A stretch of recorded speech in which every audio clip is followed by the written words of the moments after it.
Round 1, fight!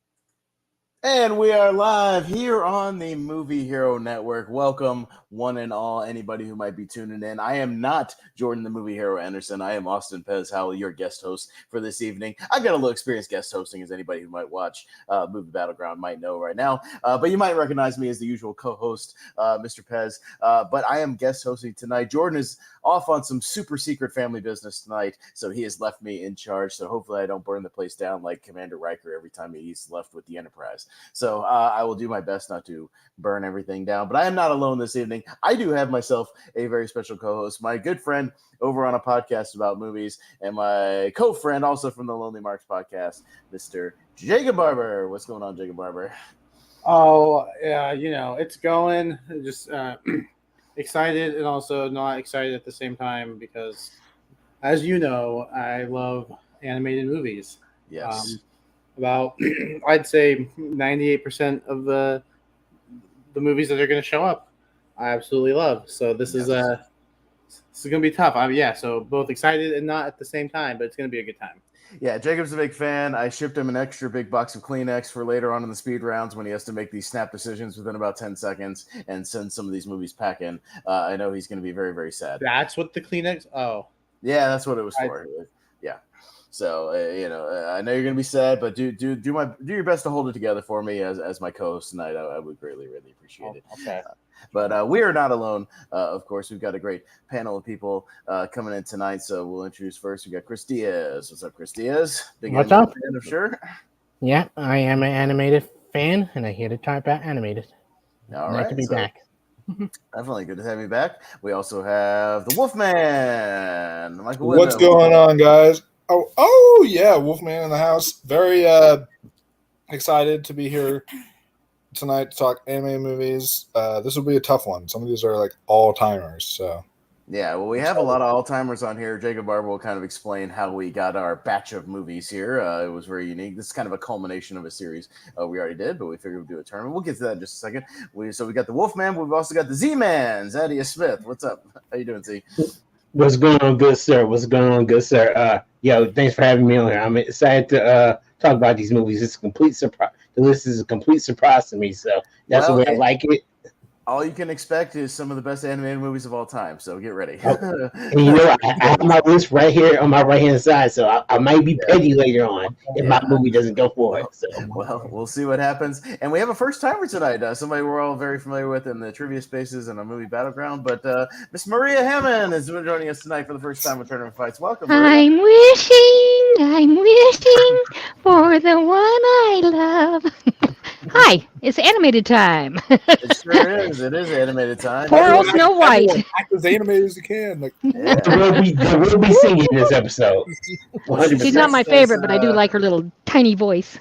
Marie's dressed as her favorite witch coven or the witches from some animated movie. I don't know. I'm a badass cowboy, dude. Can't you tell? Because that's what you get the big earrings for. Well, welcome, Maria. It's good to have you on for the first time on here on the Movie Hero Network. My best. Hope you have a good time. It should be good. But how it works here on Tournament Fights is we've got a nice, lovely March Madness style tournament bracket. As of right now, we got a list of 65. We'll get to that in just a minute, but we will whittle it down to 64 here in just a second. But essentially, will be 64 movies that Mr. Jacob Barber has put together on a nice, lovely bracket with. Essentially, it's all been randomized, so there are no seeds in this tournament. How you would normally see in sort of a March Madness bracket, there's no seeds. Everything is completely random. And what we will do is, in just a minute, we're going to have a quick play-in match just to see who gets that final 64th slot on the official tournament. But basically, we'll go around the horn as the matches come up. Everybody will kind of give their very quick thoughts on picking either one or the other. Try to keep it brief, 20, 30 seconds a pop, so to speak, just so we can get through these brackets quickly, because we got a lot of matches to get to. And once we get to those inner brackets from the outside, we'll speed it up. We'll go big speed round style. You got to make some quick decisions, some harsh decisions, some rough decisions, some crying decisions. You'll have to make those as quickly as possible. So, but Jacob, let us know how these movies got in here. How did we get to this point? Yeah, so a few months ago, we started a tier ranker series, actually. And so we went decade by decade, starting with the 2010s, which we split up. We split up 2017 to now, and then 2010 to 2016, because, it was just a stacked Too decade. many movies in that decade. Too many to do one episode. So we split that decade up. We did the 2000s, we did the 90s, we did the 80s and before, because that was the reverse problem. There weren't enough to go 80s, 70s, 60s, so we just lumped all them together. There would be like 10 movies in each decade, so there really wasn't enough to do. So we lumped them all together. We would just be ranking the top 10. Mm-hmm. Yeah, that's all we would have been doing. So we did that. We got a top 10. We got 3 honorable mentions. So I'm echoed. Wow, that was. I heard myself. I don't hear myself anymore though, so we're good. Yeah, it's okay. So what was I saying? So we got the top 10. We got 3 honorable mentions for a total of 65. And the way the bracket's going to work is all the top 10s, they made it right away. They didn't have to be on the play-in wheel. I took all the honorable mentions, put them on the play-in wheel, and the last 2 that were left on the wheel were the unfortunate play-in match, which means that one of them is not going to make the actual bracket, which sucks because I love both of these movies. This might be like one of the tougher matchups of the night, and it's just the play-in. Yeah. So once we get that, I will complete the bracket. We'll bring the bracket up, and it will be awesome. Yeah. So we have one quick play-in match. We'll say that as the matches come up, you have to vote no matter what, even if you haven't seen one of them or both of them, whatever the case may be. But you can vote for any reason at all whatsoever. Whether you just like one or the other, where you don't like one of them, spite votes, whatever you want. We welcome it all here on Tournament Fights. So like I said, we'll get it going here. But as Jacob said, we do have a quick play-in match that we won't have a kind of a visual for here, but I've got a little banner. Our first play-in match will go around the horn. Will be Grave of the Fireflies versus Finding Nemo. He has informed me. So you have to vote for one or the other very quickly. We'll start down in the corner. Maria, which one of these would you go for? Finding Nemo. Finding Nemo. Okay. Zaddeus. Since I've seen it, Finding Nemo. Finding Nemo. Wolfman. I'll let you go first. Which one? Finding Nemo. Finding Nemo. Okay. Chris. I might be the opposite. I love Finding Nemo, but Grave of the Firefly hit me more. Grave of the Fireflies. All right. And Jacob. Yeah, two great movies. Two good family movies, really. It's tough. I'm gonna go Grave of the Fireflies. And just because it doesn't depress me the way one of the other ones, I'm going to go Finding Nemo. So I think Finding Nemo is going to make it. Sorry, Grave of the Fireflies. I'm not much of an anime guy, and Jacob knows that. So, just the way. Grave of the Firefly family. And that one is definitely depressing. Yes, very depressing. So as Jacob is sliding in Finding Nemo to that final slot, he'll send me that link. We'll bring this up. We do have tie-breaking procedures should we need them. What we do is we rotate the tie-breaking vote. So as I slide you guys all over to the side and bring up the bracket, it will rotate. So whoever's on the bottom, if there's a tie, you'll get the first tie-breaking vote, essentially. And you can go either way. You can even flip-flop last minute if you like. You have all the power. So you can flip-flop your vote if you want to. And then we'll go to the next person up the ladder and so on and so forth. Every half time we have a tie. So that's kind of how it works. And again, everybody keep your thoughts quick and concise, and we'll breeze through this thing pretty quickly. We've gotten to some in about 2 hours, 2.5 hours. If everybody keeps their thoughts concise, and we can get this thing going. So whenever Jacob's ready, he's getting that Good luck bracket to ready me. to go. I see it. There it is. Oh, let's see. There it is. There's our bracket right there. All right. And Jacob's got all the power. I'm simply just kind of running the stream. Your first matchup could be a tough one. Yeah. Beauty and the Beast versus How to Train Your Dragon. That's the original one. That's the first one. there. Yep. But that is just the first movie. So we'll once again, since it's kind of now the start, we'll start with Maria once again, since you're at the bottom. So How to Train Your Dragon, Beauty and the Beast. Beauty and the Beast. Okay. Quick and concise. I like it. Z-Man. I just saw How to Train. I just saw How to Train Your Dragon for the first time a couple years ago. I liked it, and as much as Beauty and the Beast is weary on me a little bit, it's still a classic in my eyes. So Beauty and the Beast. Okay, Wolfman. So, yeah, this is a really tough matchup because I love both these movies. I grew up more with Beauty and the Beast, but because there's actually another How to Train Your Dragon movie I prefer more than this first one, I will go with the Oscar nominee for Best Picture, which was Beauty and the Beast. So, Yeah. All right. Chris. I love both of these movies. I do see they both have flaws here and there, but I had to go Beauty and the Beast, despite the editing flaw at points. All right, Mr. Barber. Yeah, I'm gonna try to avoid saying I love both these movies because That's what he's going to say for most of the tournament. It's going to get repetitive, right, Jacob? Yeah, so I'm gonna try not to. I'm gonna try not to say it as much. But How to Train Your Dragon, I think, is a great start to a fantastic trilogy. A unique take on like a boy and his dog sort of story. Beauty and the Beast. I mean, this was nominated for Best Picture for a reason. The animation is great. The music is fantastic. And just because I've had more time with it, I've watched it quite a few more times. I'm going to go with Beauty and the Beast. Yeah, I like one of these movies, and I love one of these movies. I like How to Train Your Dragon. I've never gone back to it a whole lot, but on any given day, Beauty and the Beast might be my favorite animated movie of all time, or it's at least like a top 3, top 5 type situation, depending on my mood. So, yeah, I'm going to make it a clean sweep for Beauty and the Beast. So, fortunately, How to Train Your Dragon. That's the strength of these matches is you can have something like How to Train Your Dragon out in the very first round with the randomizer, so with the wheel. Yeah. But all right, I'm scooting down to our next matchup. We've got Kung Fu Panda going up against Shrek 2. Hey, two sequels. There we go. Well, no, Kung Fu Panda original, not Shrek 2. Oh, I thought Kung Fu Panda 2. My bad. No. Kung Fu Panda, no, just the original one. I don't think the sequel made it. I think it was like a tier, but it was an honorable mention. It's on the list. Oh, okay, gotcha. But Zaddeus should be up first.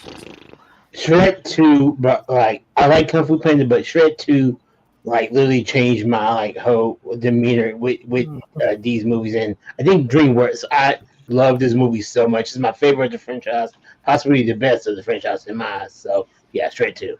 All right, Wolfman. You want to take this one? What was your pick? I loved Kung Fu Panda. I didn't really understand Shrek 2. It didn't really catch my eye as much as Kung Fu Panda, so I choose Kung Fu Panda. There you go. Sounds good. Chris. This is tough. I love both of these movies, and Shrek 2, my second favorite Shrek movie on the franchise. Which one? I might make it interesting. I might go with Kung Fu Panda. Just see the animation side. It was very passing when he died. That moment is so emotionally like hit you hard. Like, all right, Jacob. Yeah, I'll use the logic that one of these is my favorite in their franchise, and one of these is my second favorite in their franchise. I love Kung Fu Panda. I think it's a great kickoff to a really cool trilogy. I like all 3 movies.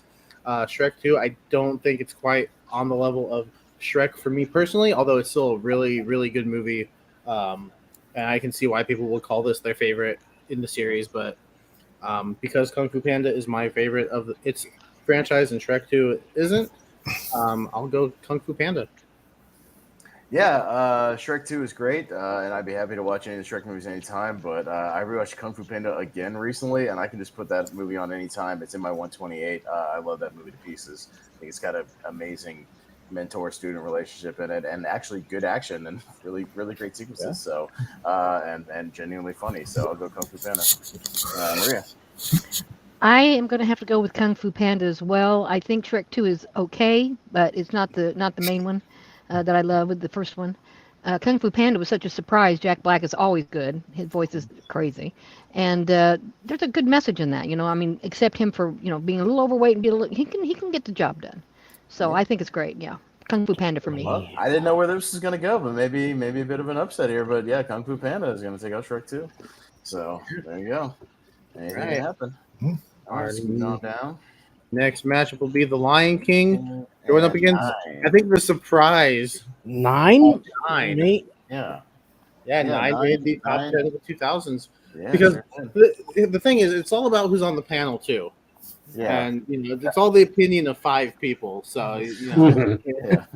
3 or 4 out of the 5 of us just happen to really love the movie 9, and that's why it's here. But Yeah. unfortunately, it's going up against the Juggernaut and the Lion King, so I don't anticipate it. Yeah, this may Making be it academic, but we'll make it quick. But Wolfman, yeah. Yeah, I'm glad I'm first. This isn't like I have no anxiety to pick between like a 2 movies here because easily The Lion King 9's just okay, but The Lion King is an all timer. So, All right, fair enough, Chris. Hakuna Matata and Lion King 9 is fine. That's probably made the list, but Lion King is classic. Circle of Life is one of the best openings in animation movie.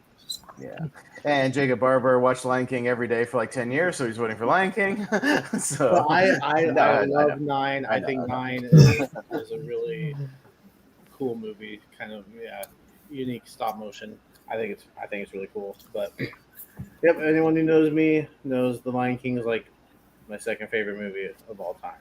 So yeah, it's hard to vote against it.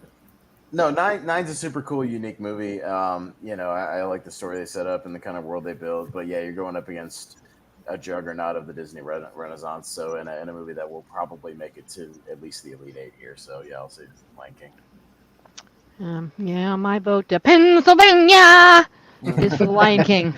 Yep. Love it. Couldn't watch it enough, and I don't even know what 9 is, so I'm gonna crap all over that thing. Ugh, who cares? So, Lion King for me. Lions are weird animated movie. I'm old. You expect me to do unconventional things. Crapping on something is pretty much in my wheelhouse. Fair enough. Z-Man. Well, I'm glad I'm end up being I'm the last one in this round because it gave me plenty of time to be prepared. So yeah, Lion King. He made a 100%. pun. Oh, snap. All right. There's too many probably. Lion King is moving on. Sure is. Next matchup, we've got Wallace and Gromit, The Curse of the Were-Rabbit, and Mitchell's versus the Machine. Mitchell's versus the Machine. Which I'll take this one. I just realized, I know I used this in the tier ranker, but I just realized I used the Wallace. it's the previous title that they were going to call the movie Connected before they switched it to Mitchell's versus the Machines. So I believe Chris is up first. Chris is up first. Yes, that is correct. Both great movie. I love Wallace and Gromit. I love Mr. Virginia. Funny fact, directed by one of the Teenage Mutant Ninja Mayhem people. Yeah, I had to go Mitchell. It's funny, unique, it's emotional. The scene with the dad scene, the home video to the end is really it. On emotion. And it's quotable. Some really quotable lines for a scene alone. It's like one of the most scariest scenes for animation movies lately. Yeah. Yeah, no, we're not talking about the How I Met Your Mother song, The Marshalls versus the Machines. We're talking about the Mitchells versus the Machines. Yeah. Jacob? Props to Edge and Matt Hardy for bringing their real life feud to the WWE ring because it really gave us something great. They beat the hell out of each other in that match. Yeah, they are. They're going at it now. You mentioned the wrestling show, and I was like, maybe I should. And so I turned on SummerSlam 2005. I also forgot Chris Benoit and Orlando Jordan was like 25 seconds to open the show. No idea who you're talking about. This one's tough. Because I think these are both really, really good. I love stop motion. I will champion stop motion every day of the week. I think it is a very cool style of animation. But Mitchell's versus Machines was such a surprise. I'm gonna go Wallace and Gromit by a sliver. Yeah, Mitchell's vs. Machines has that new style of animation that I physically can't watch. It makes me nauseous. I tried for like 10 minutes and I couldn't do it. That's why I can't see Spider-Verse or this new Turtleverse movie because it has that style. It just makes me sick. Wallace and Gromit doesn't do that, and it's generally fun. So I'll go Wallace and Gromit. Maria? I'm going to have to go old school with Wallace and Gromit as well. I mean, that was one of the first, well, not the first, but some best stop motion I've ever seen in my life. And when it came out, I was just enthralled with it. So, Right. That's my vote. Zaddeus? I've seen these 2 movies, but if we're being honest, I really just see 2 pieces of cannon fodder for the Lion King next round. So, just to make it interesting, I'm going to say Wallace and Gromit. You might be right in that. But yeah, Wolfman. Yeah. All right, you want to go this one? Yeah. I choose Wallace and Gromit mainly because it was just such a classic. It was super funny for its time. It was just like perfect for its time. The Mitchells versus the Machines was it was a good movie, but throughout the movie, I was just kind of cringing the whole time. It was a great movie though, so I choose Wallace and Gromit. All right. Well, Wallace and Gromit 5-1, Jacob. So moving on down. What we got next? We have Pinocchio. Versus Going up Raya against and the Last Dragon. Ryan and the Last Dragon. Yeah, kind of classic Disney versus newer Disney here. Yeah. Um, All right, Jacob, you're up first. So. yeah, and I think I'm more of a classic Disney guy. I think the new stuff is good. There's a couple that I absolutely love that will show up later, but yeah, no, Pinocchio is just such a cool movie again. The music is really good when you wish upon a star. Like it's become like an iconic Disney song. It's like the Disney song. Raya and the Last Dragon is good. I think Awkwafina, is actually tolerable in that movie as a voice. I think some of the animation is cool, but Pinocchio is a classic. It's an all timer. I'm gonna go with Pinocchio. More tolerable than Scuttlebutt. At least I'll say You that. stole my joke. The worst piece of audio in the last 10 years, maybe 20 years, maybe 50 years, maybe 100 years. The worst thing ever. I'm gonna go old school with Pinocchio. That transformation sequence is still pretty horrifying. The whale sequence, Yeah, it is. Still good stuff. Great classic songs. Yeah, anytime I go old school versus kind of newer movies, I'm probably gonna go old school. So Pinocchio. Maria. Can't stand Pinocchio. Didn't like it when it came out. Really? Yeah, just that stupid wooden boy doesn't do jack, and everybody loves him to death. I'm not gonna crap on that movie. Everybody loves that movie. I like some of the songs. I don't like the plot. I don't like the mean boys. I don't like all that whale stuff. It wasn't a girl movie. Let's put it that way. In my opinion, only mine. Did you like the Guillermo del Toro version more, or have you seen that?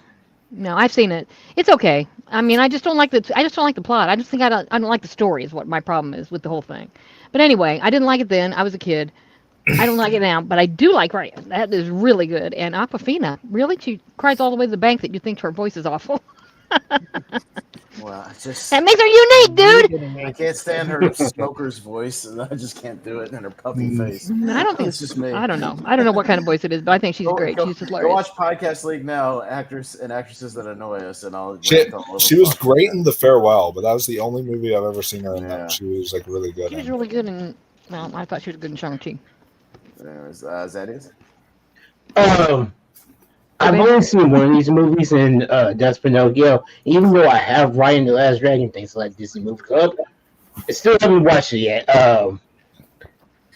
Well, Pinocchio is definitely not one of my favorites. I'm going based off the music of the movie, and Austin brought it back to my head. That transformation scene is stuff of nightmares. Jesus Christ. Yes, Pinocchio. Oh, God. Don't kill my dreams, Brian. Aquafina from the Kung Fu Panda? Oh, Jesus Christ. Oh, no. No. Brian has his pulse on Hollywood. Don't kill my animated franchise that I like. Oh, no. Hey, just remember, y'all voted that over Shrek. Ain't that bad, guys. Come on. Anyways, Wolf. So I've not seen Raya, but she's been like foaming at the mouth with hatred for this movie. Apparently, she does not like it. So I will let you go again for this because I've not seen Raya, but she's seen both of these, so she can speak on it. I loved Pinocchio as a child. I was one of those children who wished upon a star. I was so into Pinocchio, but Raya, the storyline kind of didn't make sense. Wondering why why everyone shipped the two girls was just beyond me. I don't understand why, but the dragon, tolerable. It was tolerable. Almost like a My Little Pony movie. So I choose Pinocchio. Yeah. No, compare Raya to My Little Chris. Okay, this is a better Pinocchio movie on this list. I like the other one just fine, but I like this one a little bit more. But Raya is good. I like the flower scene alone when they put the flower on the water, like beautiful, like quiet moment movie. But I had to go Pinocchio. The song, the character, Jiminy Cricket. The better Jiminy Cricket of Pinocchio is probably on this one. All right. All right, you don't have to crap on the other ones. It's not on the list, Chris. Okay. Yeah. Sorry, I was looking at Brian's comments. He said Pinocchio does have Ultron's theme song, which is that's kind of That is cool. Sure. Yeah, I guess. yeah. But Yeah. a lot of lopsided matchups so far, Jacob. I have a feeling it's going to change in the next round, so we'll see. Well, yeah, it'll change. It'll change in the first round too. There's a few toughies, but All right. Okay. Lego movie. I swear, Okay. I swear this was randomized, guys. I spun a wheel. Is it Lego Uh-oh. Batman? Oh my God, it's like No, no, no, no, no. That's not fair. No! Uh, Oh no! That's not fair at all, dude. Like, I'm always that guy that's like, "Are you sure this was randomized?" You're like Yeah. choosing your favorite Yeah, child Jacob- here. Jacob gives me shit when matchups like this come Oh up, my but I God. swear the wheel happens. It happens on the wheel sometimes. It just does. Yeah, no, it happens. All right, this was not as hard for me personally. Lego Batman gives me a headache. The editing of that movie, it gives me a migraine. It's total ADD. Like, just cuts every half second and just bugs me. Lego movie is a little more calm and still fun and still silly, and revisited it recently and I like it, so I'll go Lego movie. Maria? Lego Batman for me. I want a lobster thermidor sometime in my batarang, whatever, sitting around after work. I think it's great. I like a Lego movie a lot. I love Chris Pratt in it. I like the what? Can't think of her name. Owns a Pitch franchise. Is great in the voice of the girl. But I think that Batman. I mean, Will Arnett's killing that thing. So. All right. Well, Zaddeus? I think we can all agree that this is going to be Pinocchio in the next round, but that's neither here nor there.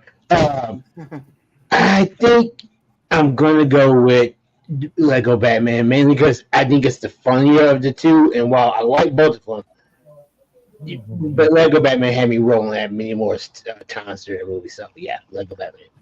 Okay. All right. Wolf? I liked what the thing of his Diaz just said. It's like choosing a favorite child here. Like, oh my goodness, because it's just like they're both neck and neck here. But the fact that both of these, neither of them were nominated for animated picture, and the fact that Lego Batman lost a nomination to The Boss Baby is unforgivable. I'm still never gonna forgive the Academy for that. But oh man, this is a tough one.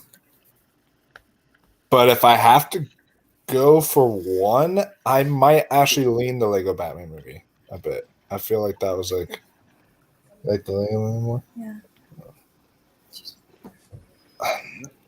Yeah, I'll go Lego movie. Yeah, I will. Smart man. Smart Which is man. Stick to your guns, dude. Happy home. Happy home, sir. They're literally neck and neck for me. hey, Like, they're it's both still even. it's still technically his turn. He can switch it before I go to the next. You're person. right. He switched it, You're right. so that's fine, Chris.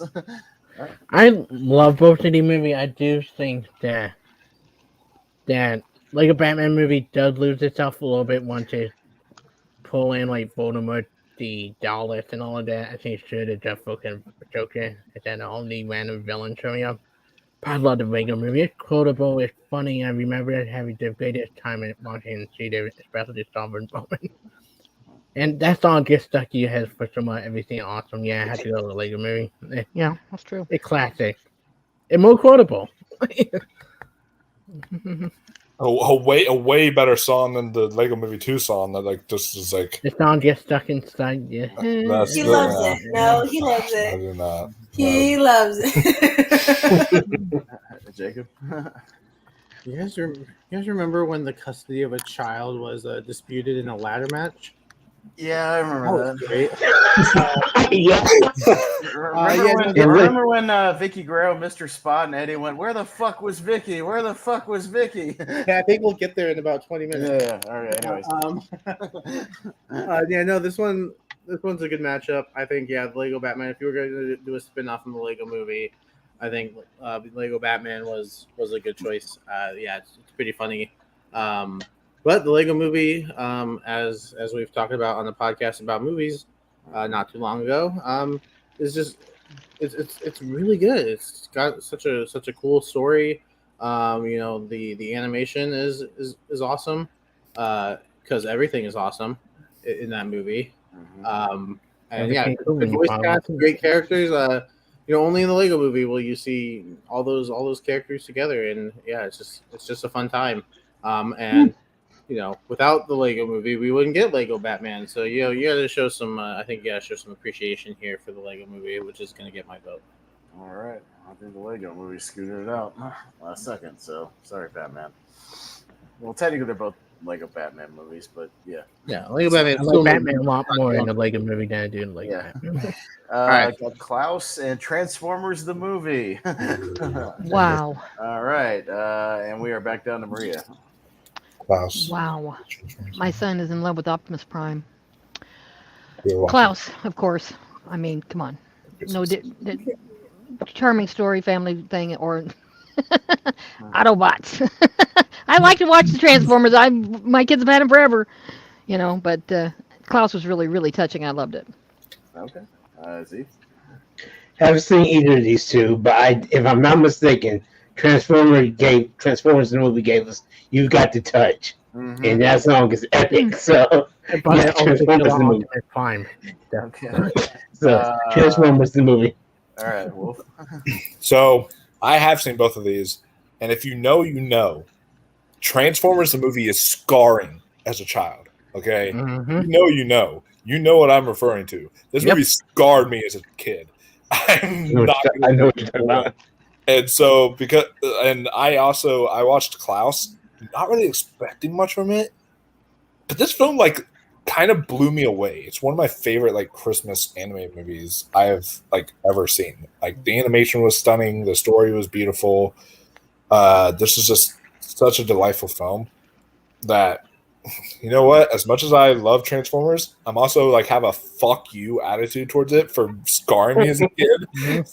So I will go Klaus here, but I'm a huge Transformers fan.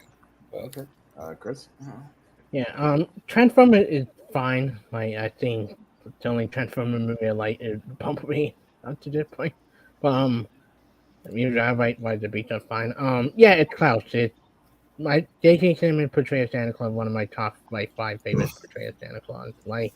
And the voice acting, the humor, the emotion, when you find out why he made the choice, that explanation, heartbreaking, heart-wrenching. And the ending, I'm ready. I cry every time.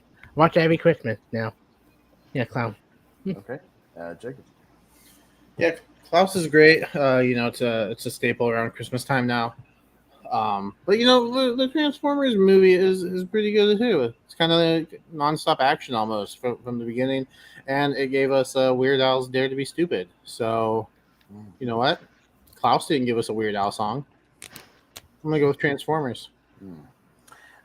Klaus didn't give us Orson Welles as the voice of Unicron. Orson freaking Welles. So I'm going Transformers for me. But with that gives us our first tie. So the first tiebreaker goes at the bottom to Maria. So you have all the power here.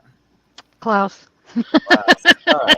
Well, the comeback, Klaus still goes through. And while we're on the topic, has anyone? It's not on the list, but I watched it last Christmas. Great movie, but I just recommend if any of y'all haven't seen it, Arthur Christmas. That movie is great. That's a great Christmas movie. All right, My Neighbor Totoro and Akira. So 2 Japanese movies here. Yeah. All right. I hated this match. Yeah. All right, Zaddeus. You're up first. I haven't seen either of them. This is not one of the Studio Ghibli movies I've seen. My Neighbor Totoro. I've heard good things about it, and I know there's a lot of scenes of that Akira slide that happens in movies with the motorcycle. So I don't know, just to be something because I'm familiar with a little bit Akira. Okay. Wolf. So for me, I've seen both of these, and I will say that this is maybe for me an even harder match. This is maybe the hardest matchup so far because these are both to me amazing, incredible films. But My Neighbor Totoro is still not the best Ghibli film. I think that's Spirited Away and maybe Princess Mononoke are the best ones, maybe. But Akira, though, is truly iconic. Like that's an actually iconic anime. So because of the iconic nature of it, the fact that it's getting like a live action series or a live action movie and stuff to it because it's very well known, and it's just a great movie all around. I will go Akira. So Okay. All right. Chris? Yeah, this is two I have not seen. I had to watch here eventually for opening night trivia at Geek League. I will get around to eventually. And I started to watch a lot of Studio Ghibli, but I did get love to Studio Ghibli because I'm not sure how much else we have on this list of Studio Ghibli. So it might neighbor Totoro. Okay. Jacob? Yeah, this one's tough because I've just come to Akira recently for the first time, and yeah, it was really really good. Again, almost nonstop action, for the most part. But My Neighbor Totoro, it's a movie that I've seen several times. I used to babysit this kid, and I brought over My Neighbor Totoro one day, and I was like, let's watch a movie. And then for like 2 weeks straight, he kept asking me to bring it, and so I did. And you know what? Never got tired of it. Never got tired of it. I love this movie. Ask me in a couple years, and maybe my answer is different. But just because I've watched it more, I'm gonna go with My Neighbor Totoro. Yeah, I watched both of these fairly recently. Totoro wasn't bad. It's all right. Good animation, decent little family story. Akira's more my speed because it's more like steampunk sci-fi, little dystopian stuff in there. Got some body horror in the second half, and crazy creatures and a little more action. And yeah, it's more like up my alley, and I really liked it. So I'll go Akira. Maria? I think I haven't seen Akira, so I'm kind of like doing this blind because I have seen My Neighbor Totoro. What you guys are telling me though, it sounds like the Akira is probably one I would have enjoyed more. I mean, it's okay the other one, but I think I'm going to vote for Akira even though I haven't seen it. Does that make sense? No. Yeah, no, that's fine. Hey, listen, it happens Not the on first more time it's term out, fights more often than you think. So Okay, good. All right, because I'm like thinking, man, I ought to see this one because that's the kind of action I like. No, that's fine. People can sell you on it. So yeah, Jacob, Akira wins that one 4-2. So all right, let's see. Nice. I'm not mad at it. Yeah.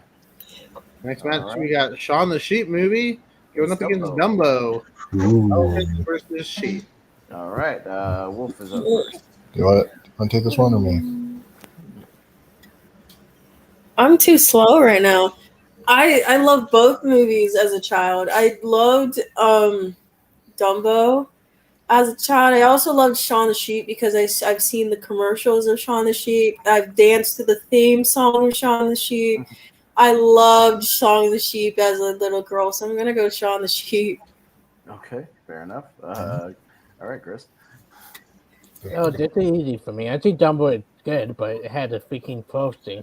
I had to go with Shaun the Sheep, but it's funny, it's clever. It's no dialogue, but it's clever use. I just like not doing much with just gibberish. So yeah, Shaun the Sheep. Okay. Jacob. Yeah, I think Dumbo's good. It's a nice breezy 65-minute watch, so it's Perfect. yeah. It tells its story and tells it perfectly. But Shaun the Sheep, I love this movie more than I probably should, because I watched this movie for I'm an adult when this movie comes out. I don't know why I watched it. I don't know why I picked it up, but I picked it up, turned it on, and I think this movie is great. Yeah, with no dialogue, just expressions. Another stop motion animation movie. And if I said it before, I'll say it again. I think stop motion is an incredible form of animation, and it doesn't get enough love. So I'm going to go with Shaun the Sheep.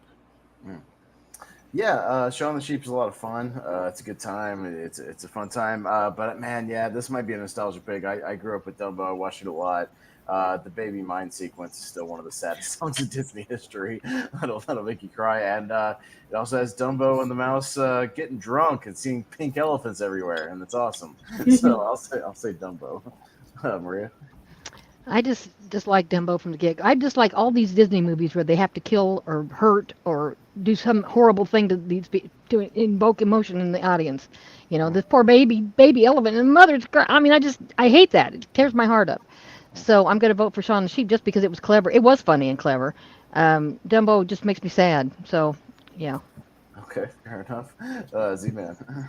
Shaun the Sheep. Haven't seen it, but it's Dumbo, so Shaun the Sheep. Okay, sounds good. All right, well, Shaun the Sheep. We'll take this one. Yay! All right, hey, Jacob's happy about that. Got Moana and Princess and the Princess and the Frog. Frog. Oh boy! Oh boy! Oh boy! Oh boy! Oh boy! Oh boy! Oh boy! Okay, Chris Diaz up first. Such a tough. Both getting a remake apparently now. A rumor about hearing about Princess and the Frog. They're going to remake Moana already? Yeah, that's what everybody says. Yeah. I love both The movies. Before the Rock actually looks like Moana. Mhm. Or Maui. Weakness versus weakness. Shining versus when I be human. This is tough because they both like Keith David as the villain. Touch Fish earlier, like top 10 favorite Disney villain all time. Moana, the music great. I love Miranda to death. It's probably one of my favorite out here. But I just find it emotional just because I remember this scene of I Am Moana hitting me emotionally. I think one of the most powerful emotional moment Disney movie recently. I'm Moana. Why? Animation side is just stunning at the time. All right. Jacob. Yeah, this is one of the easier matchups for me personally. I'm not the biggest fan. Hey Jordan, you know what we did tonight? Yeah, we're on the first side, but you know what we did tonight? We started on time. Shut up. Oh, yeah. hey, everybody! Tell Jordan what time I sent out the link. What time did I send out the stream? You're like, what was that? Oh, 10 minutes before? 10 minutes before the show? 8:50? Yeah, sure did. Anyways, what's up, Jordan? I'm messing with you. You were able to tell him. That's good. Yeah, tell him off. It's my show tonight. It's our show, Austin. Uh-oh. That's my show. You're just along for the ride. Uh-oh. Well, in that case, I'm just going to really agonize over this one and take some time. Podcast about movies is your show that I'm along for the ride. There we go. No, this one's actually pretty easy. I've seen The Princess and the Frog one time, and it was okay. It's just not a movie that I've felt the need to go back to. I think Moana is a lot of fun. I love the character of Moana. I think she's great. And also you get Jermaine Clement as a giant crab, and that's fantastic. That's The worst song in the movie. right there. That's enough to put it over the top. Mm-hmm. Yeah. I haven't seen either one of these. Still blind spots. But Princess and the Frog has Keith David, and Keith David's awesome. So It's David Keith. No, it's not David Keith. It's Keith David. Usually the best part of the picture. Yeah. Co-star of They Live. He does have a great villain song. Yeah. Yeah, he does. Moana, hands down. Moana's all the music. It's excellent story. It's fantastic animation. Her hair looks like a person could be running your hand right through it. It's just wonderful, wonderfully done. I like it a lot. D-Man. Yeah, well, we got friends on the other side with Princess and the Frog, like top tier villains on me. Just everything about Moana, and Moana, and even their music is better than some of the songs in Princess and the Frog. Just the overall story movie, I think is better. So yeah, Moana. All right. And to this one? Princess and the Frog, hands down, one of my favorite all-time movies. I love, I'm a French type of gal. I speak French. I love Louisiana. I just love Princess and the Frog. The storyline overall was just great. I love it. Moana was good too, so this was close, but hands down, my all-time favorite movie was Princess and the Frog. She's got the best dress. I know that. It had the best show in depth. One of the best. I love that green dress. I love it. Maria, what'd you vote for again, real quick? I voted for Moana. Moana. Okay, so Moana takes it. Sorry, I spaced out for a second. Moana. I like the princess's dress. That's it. Yeah, the dress. All right. All right, Moana. Next matchup, we've got Tangled and the Jungle Book, another Disney matchup. Oh boy. Yeah. All right, Jacob. Oh, I'm first. Yeah. Oh man, Come on, Jacob. this is actually a tough matchup. You gotta pick. I love the Jungle Book. I think the Jungle Book is a lot of fun. If you watched our tier ranker championship, I mentioned that this is an S tier animated movie for me. I think it's just a lot of fun, and you can turn it on for it's an 80-minute runtime, and it's just fun. But Tangled, I think, is also great. I love the voice cast here. And again, the music, I think, is really good. That lantern scene is incredible. The animation is really good. Oh man, this is one of those where I have to do the Barber logic. If both of these movies were in front of me right now, which one would I put on? I'd probably put on the Jungle Book. So I'm gonna go with the Jungle Book. Yeah, I've only seen Tangled once. It's all right. I know some people are super You're into killing it. my soul down here. Listen, you know how old I was when Tangled came out? Old enough to not watch it. Oh, you're missing out. Yeah, but you know what? I did watch a lot when I was a kid. Jungle Book. So I'm There you go. Jungle There you Book. go. Wait, isn't Maria older than you? So that's not an excuse, bro. I was an adult and went with the kiddos to the I was movies. getting into like horror movies, Wolf. You know what people do in their 20s. Yeah. Read every horror movie from Blockbuster. That's what I was doing at this time. I wasn't watching Tangled. Come on, I'm get older out than of here. everybody, by the way. I was watching Cannibal Tires! Holocaust. I was watching Universe. Suspiria. Just getting into stuff. Maria. Oh, Tangled. Hands. I love the Jungle Book. I love Mowgli, and I love all the songs, and Shere Khan. But Tangled was so refreshing. I mean, Zach Levi's awesome as a voice actor. I know he's a great guy anyway. Very nice person in real life. And just the fun of it, the frying pan. We went to see it on ice, and they were selling the frying pans, and I had to get my granddaughter a frying pan so she could take care of herself when she had any kind of intruders. It's just a great story. It's funny. It ends up with a really good message. She doesn't get her hair back. She doesn't become a blonde again. She's got her burned out hair because she saved his life. So I mean, it's just a better message, more for today, I think. So that's why I like it so much. All right. Z. If Tangled would have gone up against some of these other matchups that we had before, definitely would have gone for it. But when it comes against like my number 2 or 3 favorite Disney movie, depends on how you classify it, it had no shot. So Jungle Book, 100%. Love the story, but then the music. I can really listen to the Jungle Book music playlist like on the trip from Houston to Shreveport on repeat and never get tired of it. Jungle Book, easy. All right. Not fair. Wolf. Oh, okay. So this one is tough for this one reason is because if I'm going purely based off nostalgia and like what I grew up with, then like Jungle Book. But if I'm going based on like the like more quality film, then it would probably be Tangled. That's why I'm like kind of in a vine here, no pun intended, because it's just like it's a tough one to choose. But I just because like when I look at the actual like quality of it, there's potential. Like there's an argument to be made that the Jon Favreau remake is better. Yes.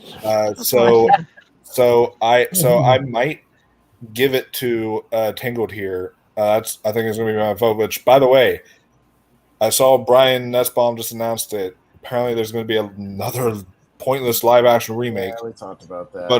But of Tangled, yeah. Yeah, because we need it. They need some direction. Actually, Tangled would work for live action. But it's too soon. It came out in 2000. Yeah, it's very soon. Yeah. It's like Moana. Why remake Moana when that's like literally came out in 2016? It's literally like perfect. Why do you want to remake it? Yeah, Jesus. Okay. Yeah, So, I love both. I do. My vote would go for Tangled 2 because I think Tangled 2 hasn't come out yet. I mean, Tango had done more. Jacob, you kidder. It's an old tournament fights joke. It never gets old, Maria. Tango had done more with a story and animation wise when you think on the lantern scene. Behind the lantern scene, I think they had a beautiful moment right before the lantern scene where it just showed the king and queen, no dialogue at all. You just see the emotion in their face, and I think it's a effective, quiet moment in the movie that doesn't get talked about. They up there with the bank walking to the bank moment, and Mary Poppins with bank quiet moment, and Madagascar is a fantastic villain. Her reprise is arguably the best reprise of any villain song. That when you listen to it outside the movie, it's more creepier. Without context in the movie, yeah, loved it movie.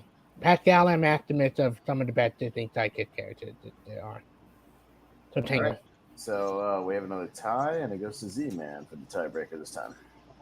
The power of the sun in the palm of my hands. This is the tiebreaker I wanted, because Jungle Book, go take your bow. Go ahead. Go for it, my friend. We make it better. Just you wait. She's gonna wrap her hair around you. You'll never know what happened. Next, we've got a 90s battle with the Iron Giant and the Rescuers Down Under. All right. Wow. First, yay. Yeah, Iron Giant is great. It's a really solid movie. I had a good time revisiting it not that long ago on a podcast about movies. But yeah, I've always championed, and Jacob knows this, The Rescuers Down Under. It's one of my favorite kind of. I just think the movie's great, and I think it just doesn't get enough praise, and I think it's really, really solid. So I'm going to go with The Rescuers Down Under. It's one of my favorites. Maria? Can I vote for none? Now vote no matter what. Okay, I'll take the Iron Giant then over the Rescuers. The Iron Giant, my favorite part of him was seeing him in Ready Player One. That was my favorite part of the Iron Giant. Okay. So. Yeah. Oh, fair. Z? This is tough. Even though I haven't seen either of these movies in a very long time, I appreciate the hell out of The Rescuers Down Under. That movie scared me to death. Made me think somebody was going to come and take me and hold me over a pit of alligators. But the Iron Giant did tug on my heartstrings emotionally, so I think I'm going to go with the Iron Giant. Okay. Wolf? Yeah, The Rescuers Down Under is the one that we actually just watched for the first time tonight. And it's good, but it's nothing like amazing else, for me at least. Maybe it's like if you grew up with it, I don't know. But the Iron Giant, that one's super emotional. Just tugs on my heartstrings. Just a beautiful, beautiful anime movie. So I'd go with Iron Giant. All right. Chris? You're muted. Chris, you're muted. You're muted. The best thing about the Rescuers Down Under is the music, the animation, and the villain. So it's got a fantastic villain. The Iron Giant had everything: story, voice acting, emotional part, especially at the end. Probably Vin Diesel's best performance, to be honest. How dare you say that? He owns a franchise, dude. I disagree with that. I guess you didn't drink Corona then. He's so good in Iron Giant, and yeah, it's perfect. It's a perfect animated movie that held up well. And they're probably my favorite Bad Bird movie today. Okay. Jacob? Oh, they're just about to the spot where Eddie gets pissed that Vicky didn't come out. Yeah. Oh, I think they edited off the network, but he goes, "Where the fuck is Vicky? Where the fuck is Vicky?" Yeah, he's hanging from the briefcase right now. He's really mad. He gets really, really mad. Because Ray had to improvise and move the ladder out of the way. It's great. Two professionals though. They knew what they were doing. Also, these two knew what they were doing when they made these two movies. Because these two movies are really good. I was very surprised to later on find out that The Rescuers was the first movie to get a theatrical sequel from Disney. I thought all the movies they've made, The Rescuers. But what they gave us was fantastic. I think The Rescuers Down Under, it's the forgotten gem of the Disney Renaissance. But yeah, I love the Iron Giant. I think on this one I've just got to go with the rewatches. I've rewatched the Iron Giant more than I've rewatched Rescuers, so I'm gonna go with the Iron Giant. Yeah, sadly, what gave Disney the idea to do more direct-to-video, that what happened there? Mhm. All right, Iron Giant. I'm glad you're keeping track because in between watching Eddie get pissed and all That's what I'm right. here for. All Because you right, always Wreck-It want to be watching Ralph. something else. Oh my! Yeah, and Your name. Absolute favorite. Okay. And It's a tough. All right, Maria, back down to you. Wreck-It Ralph all day long. Love him. Love Vanellope. She is my favorite. I have a doll of her over there with things in her hair.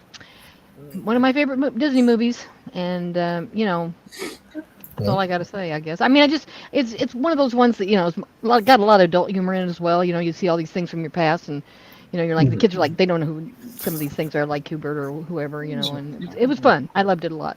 I still love it. All So right, fair. See. Yeah, I just saw Wreck-It Ralph for the first time a couple years ago, but I really enjoyed it. Kind of like Marie was saying, there was a lot of good humor in it. And while I did do like back to back, I might like Breaks the Internet more personally, just for again a lot of more visual reference and stuff. I haven't seen Your Name, and even though I've heard a lot of good things about it, simply because I've seen and actually like Wreck-It Ralph, I'm going Wreck-It Ralph. Okay. Wolf. Yeah, I've seen both of these. Your Name is really great anime. And Wreck-It Ralph is a fantastic, is another fantastic movie. Should have won. That still is another decision from the Academy. The fact Brave won over Wreck-It Ralph, Yeah. that's is unforgivable to me.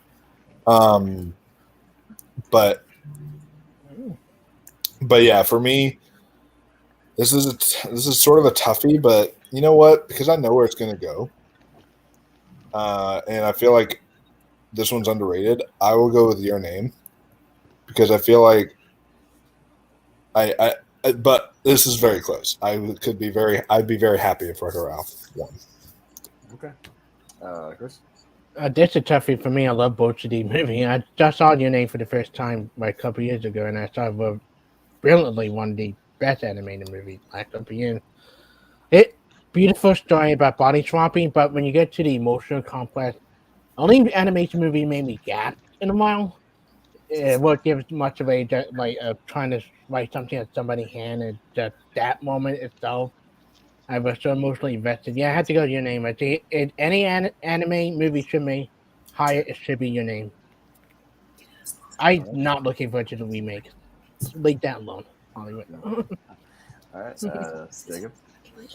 yeah, I feel like the people in the comments saying this is easy, Wreck-It Ralph, just haven't seen Your Name. So it's easy to say easy when you haven't seen one of the movies, because Your Name is fantastic. And this is easy for me because I'm not the biggest Wreck-It Ralph fan. I believe on the episode I gave it like a C tier, maybe. I'm just not a fan. I see why people love it. I absolutely get it. It's just not for me. I think Your Name might be one of the most gorgeous animated movies ever made. Like it is stunning to look at. Even if you don't like the story, you can appreciate the animation. So yeah, I'm gonna go with Your Name pretty easily. Yeah. So Jacob, I watched a movie today. Want to know what movie I watched today? I watched Your Name. No, I watched Your Name today. Yeah. So it's gone the way of a lot of other animated movies. It's good visually. I wasn't super into the story. Thought it took a while to get going. A little unfocused for me. Like I like the body swap thing, but I feel like they're kind of jumbled all over the place. Like I just can't get into anime. It's just not my thing. Yeah. It's really pretty to look at, but it's just not my favorite thing. Storytelling. So I got to go with the one I like the story of Wreck-It Ralph more. So I'll go with that, but I'll leave it to a tie, which is what it's going to be. So Wolfman goes to you this time. Oh, I'm gonna be okay. I went in picking my choice because I was like, oh, this is gonna be like no one's seen Your Name, but you know what? Just because I like to root for the underdog, and just because I feel like there needs to be more recognition for anime and good anime, especially, I will say Your Name. My name's Pez. All right, anyways.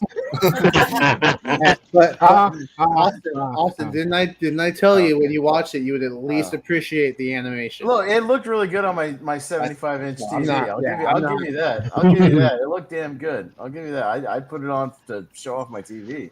Yeah, for sure. All right. Pixar match. Coco. Ooh. I hate you, Jacob, for this matchup. You hate who? All right. Why? Don't Hate put this the on wheel. me. Hate the wheel. Hate the wheel. Zaddeus. Yeah. At first, it was hard when I just saw, but in general, it's The Incredibles.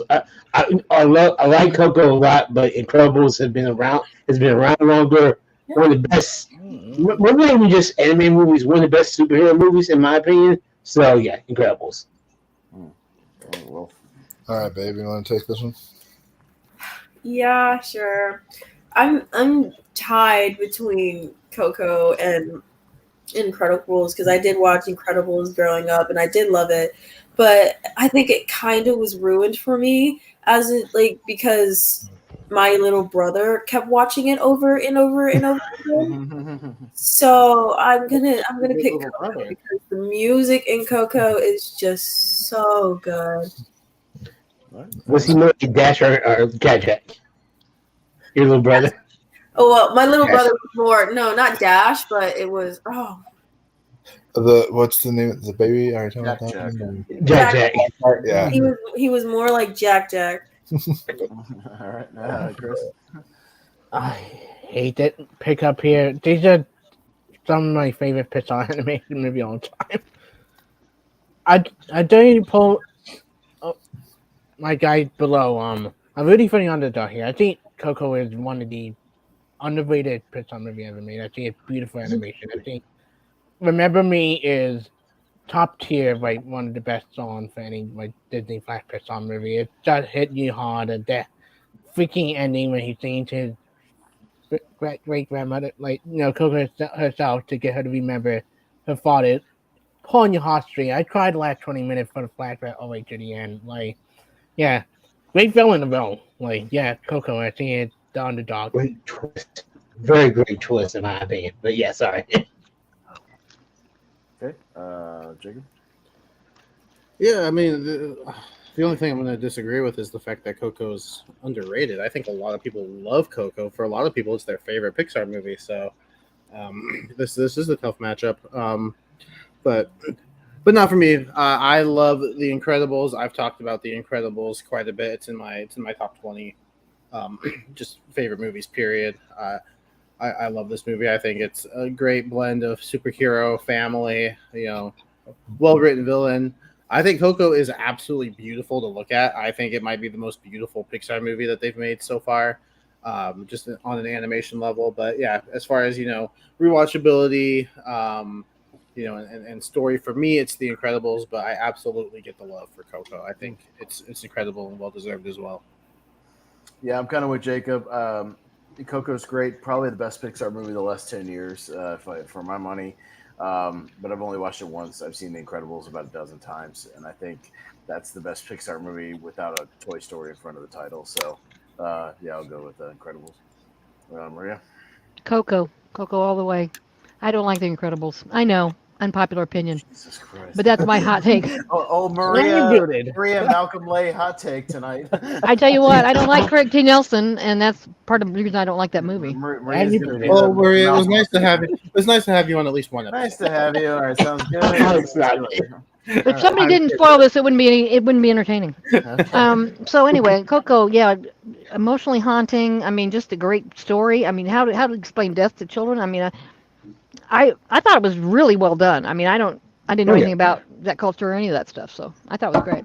All right, well, we've got a tie, as it probably thought it would be, and the tiebreaker goes to Chris Diaz. And before you pick, Chris, just think of how amazing of a matchup Your Name versus Coco would be.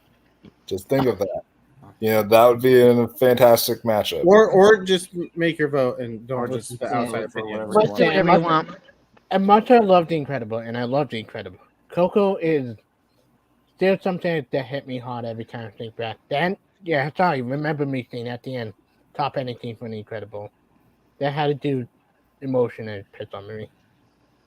All right, Wow, so the The Incredibles Incredibles is no. will not make it out of the first round. Hold on. I just so I could see it. Okay, All right. no, I'm okay. Yeah. Oh, that one hurts. Yeah, I that one hurts, love The Jacob. Incredibles. It's a big fan of the Incredibles, yeah. Ah. All right. Well, it is what it is. All right, so Adventures of Tintin and the Prince of Egypt. Okay. Wolf is up first. I'll let her because Prince of Egypt is one of her all-time favorites. So I'll let her go with this So beautiful. I'm crying. Prince of Egypt all the way. Okay, that says it all. Chris. I love both of these movies to death. Tintin, I wish I got a sequel, honestly. But based on rewatchability and recently rewatched it first time in my Prince of Egypt theme. You talk about really great emotional, quiet moments. There are some really great quiet moments where Ramsey at the Moses Day, he not take his place back. You know, see the sadness turn into anger, turn into determination with no dialogue at all. Like, and the red scene alone and the song alone was fantastic. Yeah, Take Your Red Big Boy Now song not that great, but every other song hits hard emotion. Good vibe. All right, Jacob. Remember when WWE thought Eugene was a good character? Remember when Nick Dinsmore was a good wrestler and they gave him that gimmick? Also that. Yeah. This one's actually pretty easy because I have not seen. This is the one movie that I haven't seen. I was trying to get to it this week, but I just didn't have time. I have not seen The Adventures of Tintin. It's the only movie. I was this close to finally a bracket that I didn't put together. I didn't choose the movies, but I fell short by one movie. I think The Prince of Egypt is really good. Good music, a lot of fun, and biblically accurate. Except for the singing, I'm not sure if that actually happened, but I wasn't there, so I don't know. Maybe. I don't think Martin Short and Steve Martin were in about an Exodus, but maybe the doppelgangers were there. But yeah, I'll go Prince of Egypt. Tintin's not really my bag. I try to like it, but it's not really my thing. So yeah, I'll go with Prince of Egypt. Maria. So it's biblically correct, so that means it's real. Yes. Yeah, I'll vote for Prince of Egypt, but that statement's weird. I don't know. I haven't watched Tintin, don't plan to. So yeah, Prince of Egypt for me. It's weird. Yeah. Can't get there. Zeke? Yeah. I can still remember like going on like on a church bus, like going to go see Prince of Egypt, and even all those years, these years later.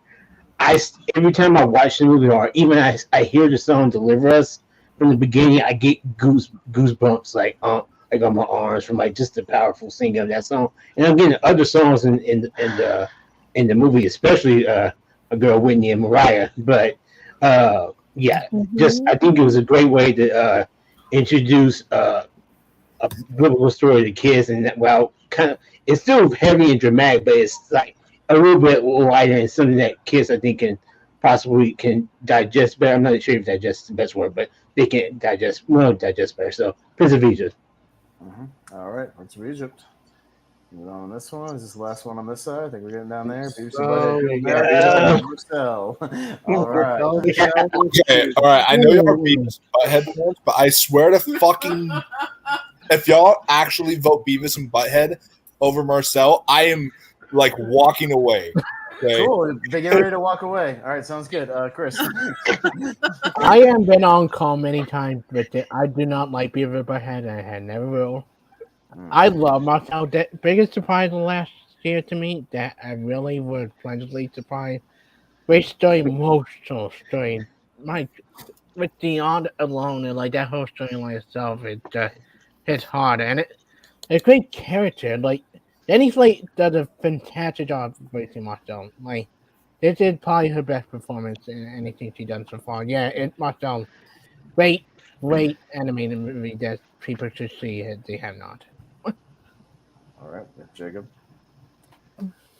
Yeah, I've also gone on the record as I'm not the biggest Beavis and Butthead fan. I understand why people love it. It's not for me. I loved Marcel the Shell with shoes on. I thought it was really good, emotional. Never thought I would say the sentence "a shell made me cry." Um, you know, but I guess a shell could make me cry if it was thrown at me hard enough. But We never thought we'd hear it from you too. So yeah. So Marcel's gonna get my vote. No, Brian. Brian, that ain't happening. Love you, but that ain't happening. Where's Jordan Anderson when I need him? I'm gonna tag him in here because Beavis and Butthead gets my vote. Yeah, Marcel's fine, but Beavis and Butthead is the funniest animated movie in the '90s, and I stick by that. So yeah. Oh, not even by a long shot. Negative. That's cop talk for no. Marcel, thank you. That part in my mind. Never did like the Beavis and Butthead. I thought it's stupid. See? I haven't seen Marcel. Heard good things about it, but and while I'm not the biggest fan of Beavis and Butthead, I love how stupid and idiots, how big of idiots these guys are, and while it's not going to make it to the next round, I'll just vote for Beavis and Butthead to America. All right, Wolf. All right, it looks like I don't have to run away, so that makes us happy. I thought I was going to have to. Looks like I have to run away. Because for me, even though I don't know if I fully classify Marcel as an anime movie, because it has like exactly. So Beavis and Butthead moves on because it's animated. So all right. Negative. Again, I say negative. But if we're going based on the Academy rules, they still classified Marcel as an anime movie, even though it probably make an argument it isn't. And so because of that, and just because it was one of the best movies that year, it fully made me cry because, especially if you've seen the plot line with the grandmother, like I watched this, still reeling over the death of my own grandmother, and so like this was like that really got to me emotionally, and it was very beautiful, and so because of that, I will go Marcel the Shell with shoes on. Suck it, Beavis and Butthead. We're watching Beavis and Butthead one day. No, not. Yeah. You better do what she says. Got to keep it going. You're going to be out of the house. All right, other side. All right, probably kick the pace up just a tad so we can get to this other side and get to the speed round. So, all right, we got what we got? Encanto and Land Before Time. Yeah, Encanto and Land Before Time. Before Time, Jacob. And first of all, just to address the chat real quick, Brian, it was nominated for Best Animated Feature. If it wasn't animated, it wouldn't have been nominated for Best Animated Feature. Anyway. But we all know the Oscars are goofy because they didn't nominate Lego Batman. They don't nominate, Lego Movie. The Oscars are a bunch of old people anyways. They don't know what they're talking about. This is true.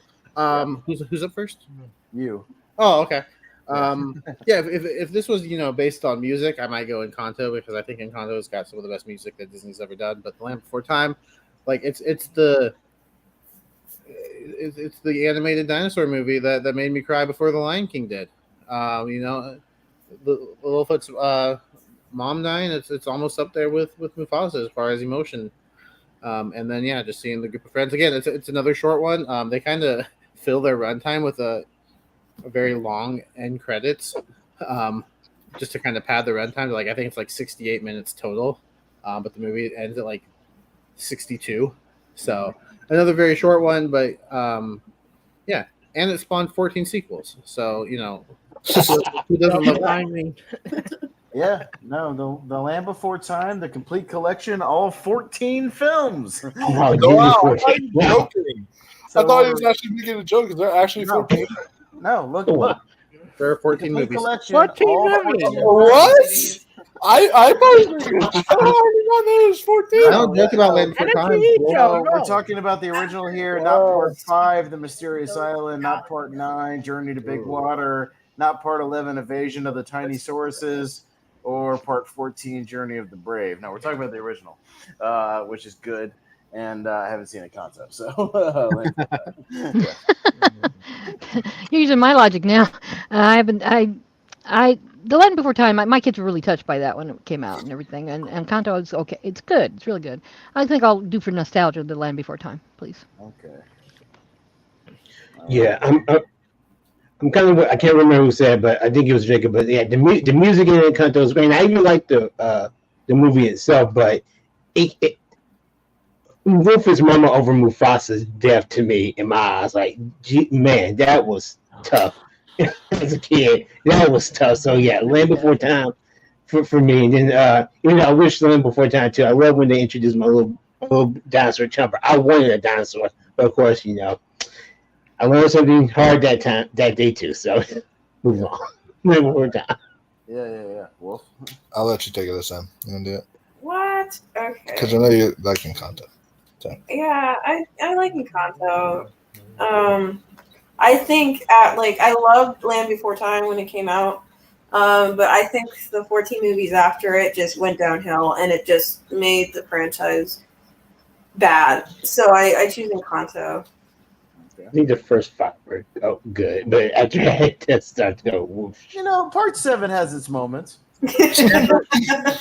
Part 11, where they went to space, was just kind of That's where I thought it was a little like they rode like the asteroid back into space. It was weird. They went to different places.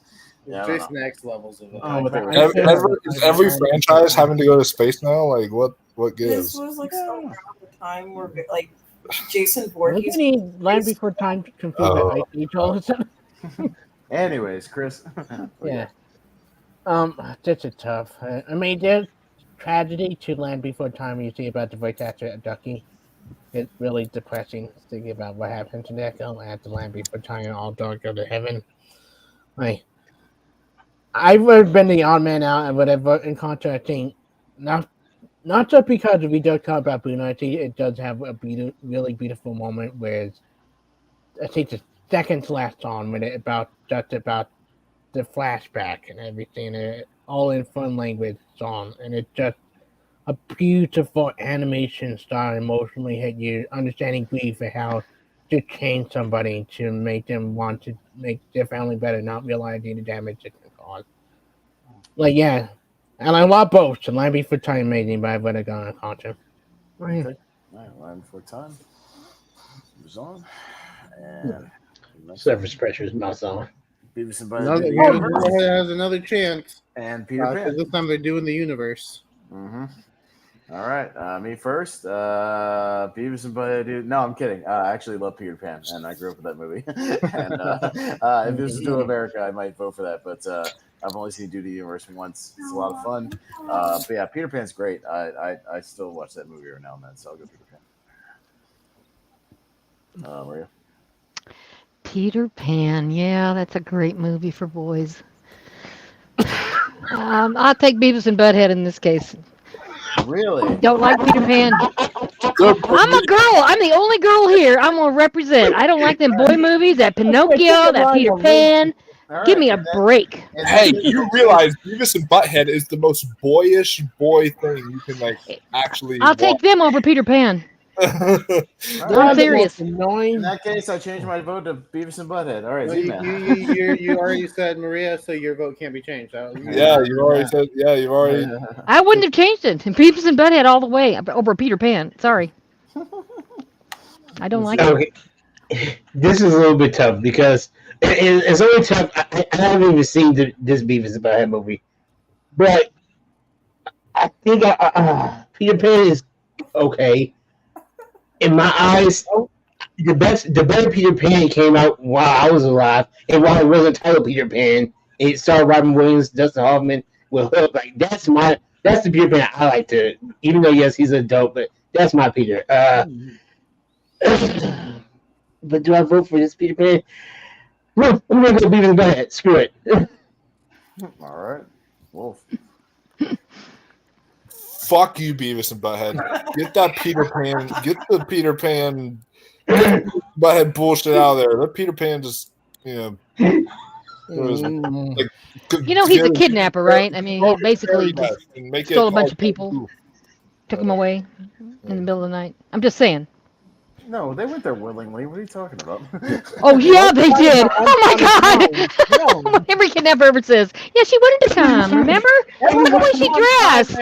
She had a nightgown on. They asked Peter Pan to go to Neverland.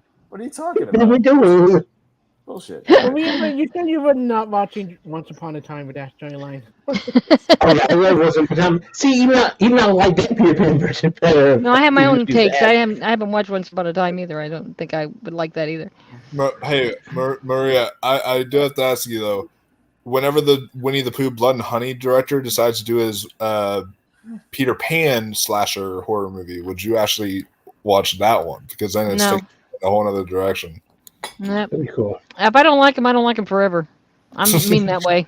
You don't like Hook, the 2003 Peter Pan? Anyways, You mean Hook? Vote on this one. The movie that Julia Roberts sucked on? Anyways, I'm gonna mute all of you, Chris. Don't do it. Don't do it. Listen, I have your the power. Buckhead is not good at all. Like, Peter Pan had one very problematic scene. So I'll agree with it. But Captain Hook is a fantastic villain. Great song, the Step for That One song. Great visual, interesting character, and Tinkerbell gave a Tinkerbell. Not my favorite Peter Pan 2003, still mine and Hook, but this is my third favorite. All right, Jacob. Yeah, I think Peter Pan's all right. I'll go Beavis and Butthead this time. Okay, we have a tie to Thank me. you. Beavis and Butthead wins. All right, moving on. Oh, what? Wait, Oh, when did I get a tiebreaker? Peter Pan. Sorry. Yeah, doesn't Jacob? Because you just voted for Beavis and Butthead, so I'm just assuming. Yeah. Yeah, That's but what- No, I'm saying cut let the me use start my with Peter Pan. tiebreaker, Austin. Yeah. Yeah. So Okay, vote Beavis and Beavis and Butthead. Butthead because you just did. thank you. Good. I did. Thank you. Yeah. I just want my I am so ashamed. I just want my tiebreaker vote recognized. Excellent. Sounds good. Oh, this I saw this one. This one was tough. We got Ooh. Zootopia and Zootopia and Monsters, Monsters, Inc. Not really. No, this one's not that tough, honestly. I said for me, guys. I didn't say For for him, you. I for said him. for me. Yeah. Maria. I like Monsters Inc. I like Mike and Sully, but I loved Zootopia and Judy Hopps and the whole gang. So I'm gonna vote Zootopia. Okay. Z. Yeah, Zootopia. Love that movie. Monster Inc. is cool. It's funny, but but Zootopia was definitely one of my favorites of the last 10, 15 years. Okay. Wolf. I'm gonna be honest with y'all. Zootopia is like low key overrated. This movie is like talked about like it's a super anime classic, and How to Train Your Dragon 2 should have won that year. Like that film is like actually super like emotional, just like gut wrenching, has all this great like adult theme to it. Zootopia, it was fine, it was good, but it was not anything that special. Now Monsters Inc. on the other hand, that has one of the biggest cry moments to me whenever Boo is like Kitty, and the way she says that, and I'm just I lose it every damn time. Like I'm gone. It's just the tears are just going down. Monsters Inc. is incredible. Mike and Sully, they're one of the best duos you are ever gonna get on film. Like they're just so great. So for me, and also Steve Buscemi is the villain in here too. Was excellent. So Right. So for me, this is one I grew up with it, but also watching it as an adult all these years later, like it still holds up today. It's still fantastic. So Monsters Inc. hands down. All right, Chris. I love both of these movies. Zootopia arguably had two of the most funniest Disney things back to back with the envy and then scene with the Godfather parody scene. Like, God, that was funny. But Monster Inc. just hold a special place in my heart. The scene of Sully saying goodbye to Boo is mostly gut wrenching as a piss off fan. Like, I mean, no, it's top tier, very piss off villain to me. Yeah, it's Monster Inc. Okay. Jacob. What is happening here? Never mind.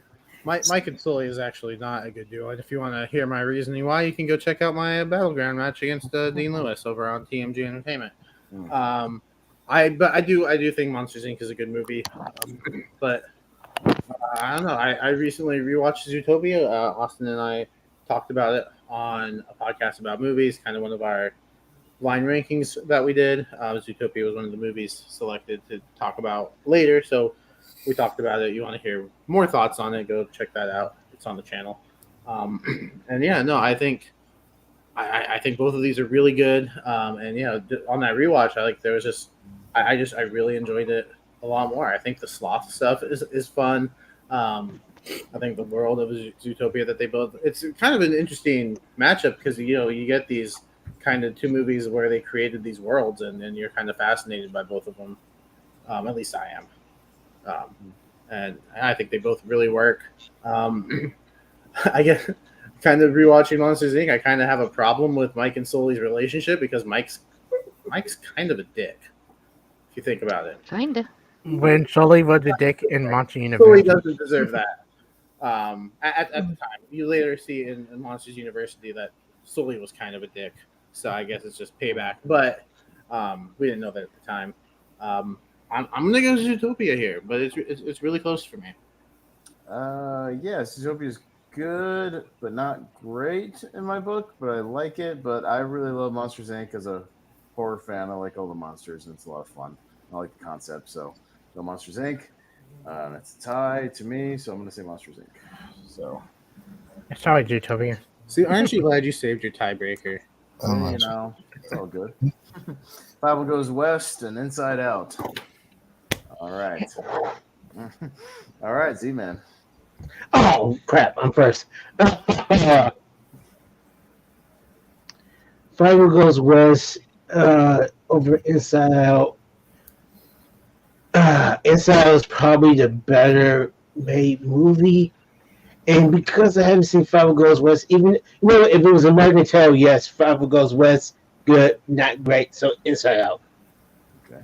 All right. Well, Not gonna lie, I've not seen Five Goes West. It's one of my blind spots, so I'm gonna have to check that one out. Is that like Looney Tunes or no, it's Five. No, Five? Oh, American Tail. American Tail. Bluth, isn't it? oh, American yeah, Tail. both movies. Yeah. I see it. American Tail. Yeah. I see the title there. Okay.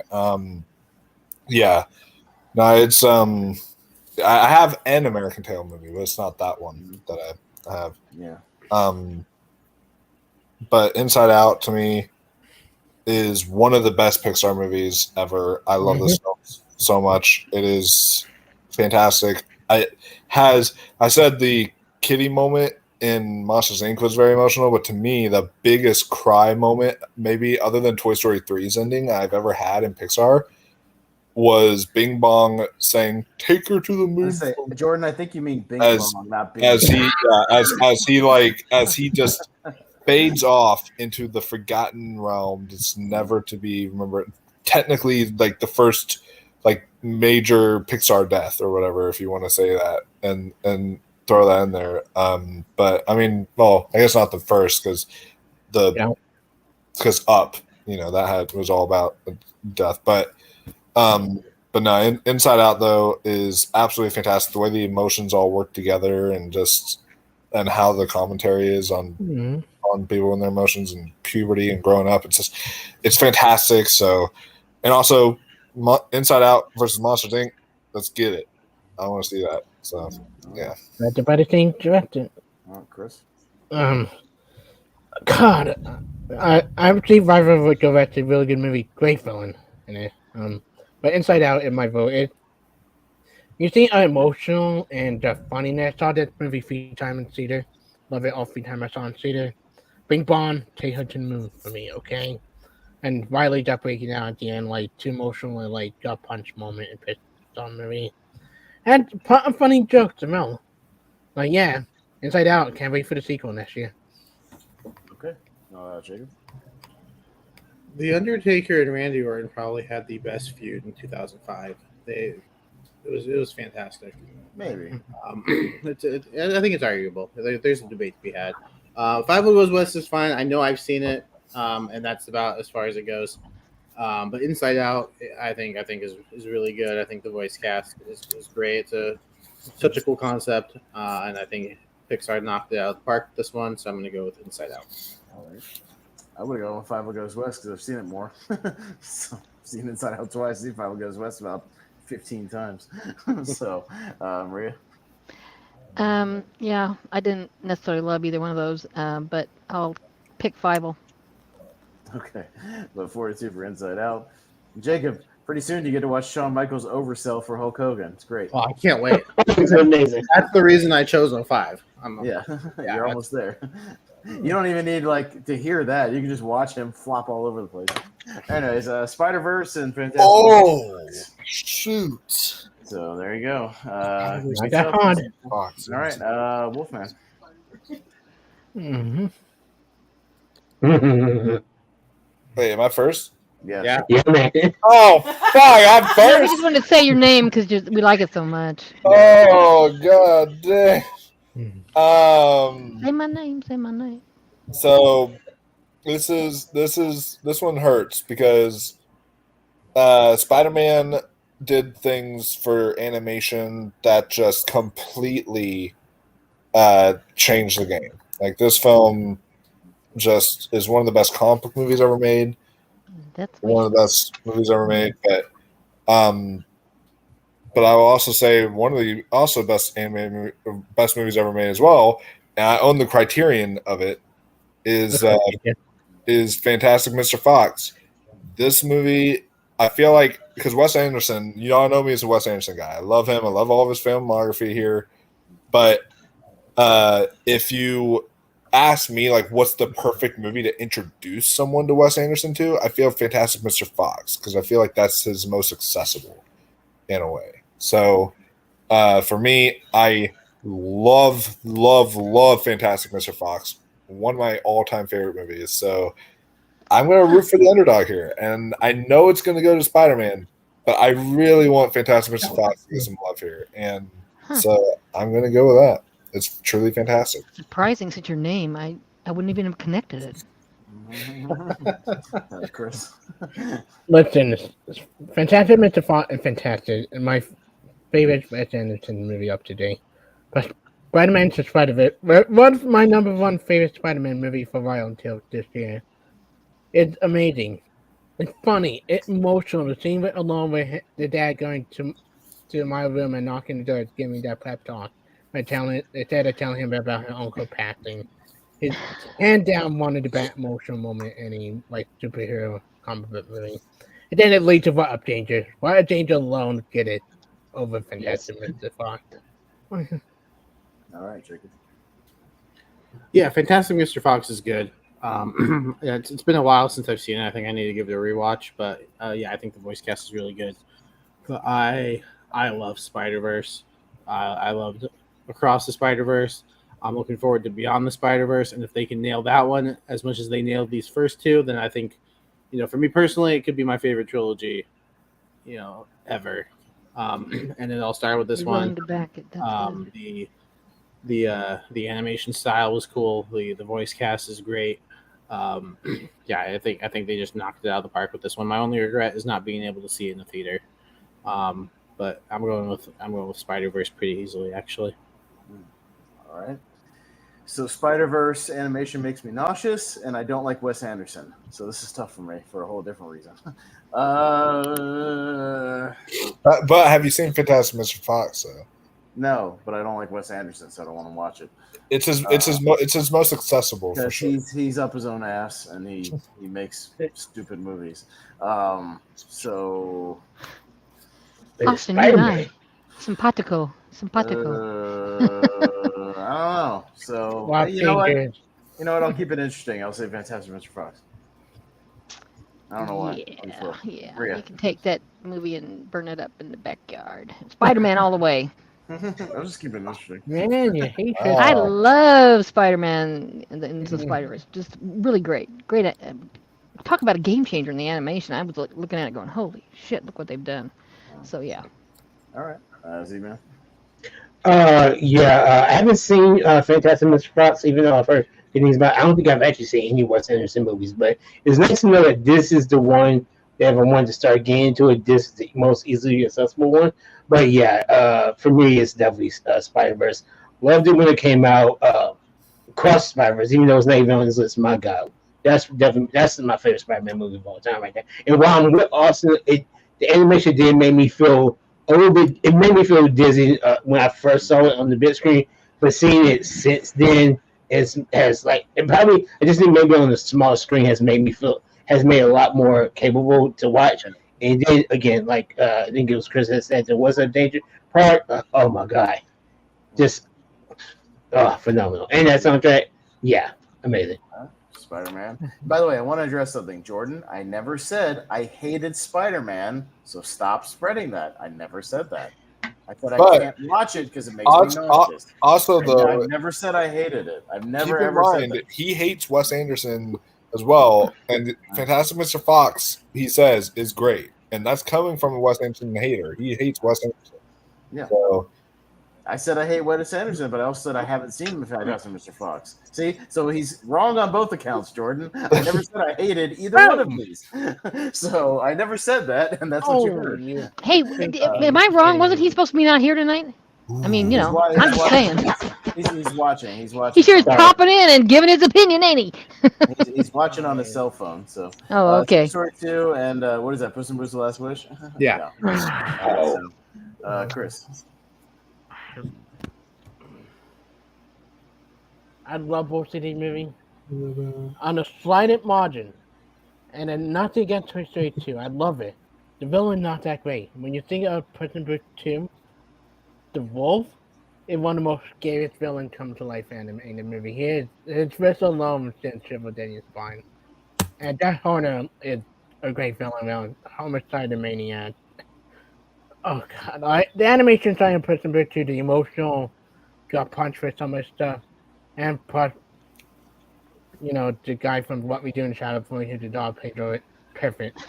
But to have that song is just like puts it to the knock out the pop with the villain and String Line alone.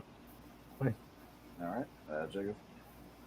Yeah, I think Puss in Boots is good. I wasn't over the moon about it like everyone else was. But I do think it's a really good animated movie. But Toy Story 2, there's a reason people say, you know, you can choose any Toy Story movie as your favorite, and you wouldn't be wrong because they're all quality. And Toy Story 2, for the longest time, was my favorite Toy Story movie. I absolutely loved it. I think, you know, introducing Jessie, that scene, you know, Sarah McLachlan, she'll either make you cry with toys or make you cry with dogs. She has a way of doing that immediately. I hate crying.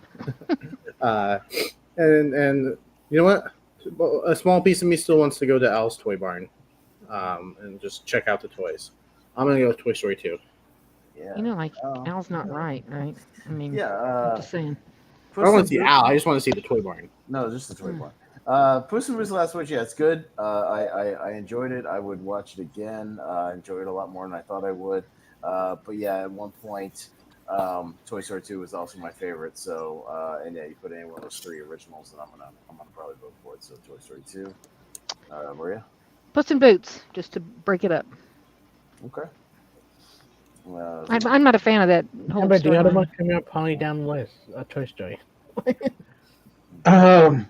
Well, Toy Story 2 is not my favorite one. That's 3. I do like it, but I'm gonna say Puss in Boots.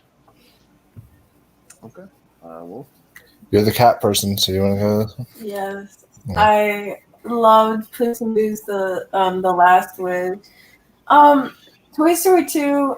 My brother watched it over and over again, so it kind of ruined. That was it for also me. me. Yeah, it was also him too. Yeah, I watched it way too many times as a kid. So I choose Puss in Boots. It was phenomenal when it came out. Wow, Puss in Boots, maybe with an upset there. Mm-hmm. There you go. Yeah. Toy Story 2 was the only Toy Story And movie also on the list. before Across the Spider-Verse came out, which is now the greatest animation I've ever seen in my life, before Across the Spider-Verse came out, Puss in Boots had the single greatest animation I think I've ever seen. That was stunning what they did with The Last Wish. It was great. All right. So wait, Puss in Boots 1? Puss in Boots Yeah. 1. Mm-hmm. Yes, You guys are high. You're high on. Not yet. All right, 90s battle here. We've got Batman Mask of the Phantasm going up against a Goofy Jesus movie. Christ. Okay. All right, Jacob. Me first? You first. I love that because I love a Goofy movie. It's one of those movies I think you watch it with different eyes as a kid. You watch it with different eyes as an adult. As a kid, you're like, hey, just let Max be. Just let Max have his summer. Then as an adult, you're like, well, come on, Max, just give your dad this one last summer vacation. Just be with your dad. Batman Mask of the Phantasm. I think it just feels like an extended episode of the animated series, which I'm not saying is a bad thing. So I mean, it's got that going for it. I think the animated series is fantastic. But just for me, rewatchability and the soundtrack, I think a Goofy movie has a killer soundtrack. I'm going with the Goofy movie. Yeah, watched Goofy movie recently. It's fine at best. I understand people that grew up with it, but it's fine. But at the same time, Batman Mask of the Phantasm, I think, is also one of the most overrated and blown up movies in this community. I think it's, again, fine. There's episodes of the TV show that are way better than this movie. I don't know. It doesn't do a lot for me. But for Kevin Conroy, rest in peace, I'll give it to Batman. So, Marie? And I'll take that right away with the vote for the Goofy movie. Okay. I think it's over. I think that Batman thing, if I heard it one more time about it, I was going to clock one of my kids. So, yeah. Goofy all the way. I love Goofy. Yahoo! Just so you know, condone violence. Don't. I like me some dog violence. I don't like me some Batman doing whatever Batman's doing in that movie. Just so condone dog violence. I like dogs. They can be violent if they want. Okay. They're not even real. You know that, right? Is that it? Do I have to tell you about Santa Claus next, or what? All right, Zaddeus. This matchup completely restored my faith in the show.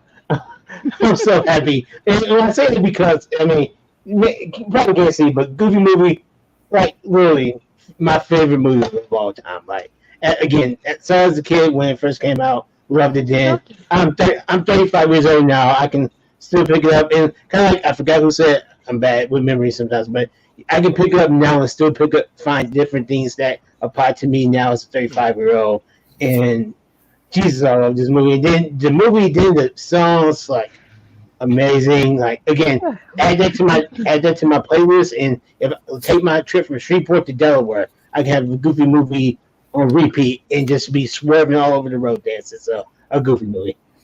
Now my phone's over there. Wolf. The hot dog song, but okay. I might actually prefer. I don't know. I might actually prefer Goofy Movie 2 to a Goofy movie. Like, I think the sequel is like really, really good. Like, that's a really fun one. But Batman Mask of the Phantasm, and I love both, but Batman Mask of the Phantasm to me is one of the greatest Batman movies ever. You know, Mark Hamill's Joker is excellent. You've got, of course, Kevin Conroy as Batman, who just was. I rewatched it whenever Kevin Conroy passed away, and I grew up with this movie as well as the animated series. I grew up with both of these, honestly, but you can't go wrong with either one. But for me, leaning more towards like my taste, especially as of recent, I would go Batman Mask of the Phantasm. All right, Chris. I love both of these movies. Goofy movie, my childhood alone there. But I have to go Batman Mask of the Phantasm. Understand the duality about Bruce and Batman in the movie. We're not counting the TV show. We're not about the TV show. The TV show does it well, but that scene alone when he at his parents' bed, he does asking them to allow him to let go of the promise so he could be happy for once. It's a really great voice acting for Kevin Conroy. Mark Hamill's laugh at the end when he realized he might about to be killing. That laughing hysterically. Fantastic. This is a great movie. Batman Mask of the Phantasm. Okay, so we have a tie, and it's back down to Maria. Goofy! All right. So happens. Thank you, Well, Maria. some people are going to think that's very goofy of this panel, but you know what? Toy You Story. can blame it on me. I have broad shoulders. I'm good with and that.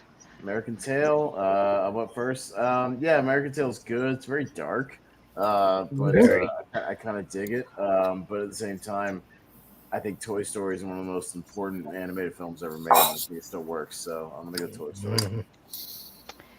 You got it there. I liked American Tail because it was so unusual. I mean, that not your typical hero of a movie, and it was dark. It's still good. I mean, I do. Is Secret of Nim on this thing ever? Yeah. Is it? Okay. Maybe. That's Yeah. pretty dark too. Toy Story was groundbreaking. I mean, I think we were all like, "Wow, what they can do." So yeah, Toy Story for me. Z.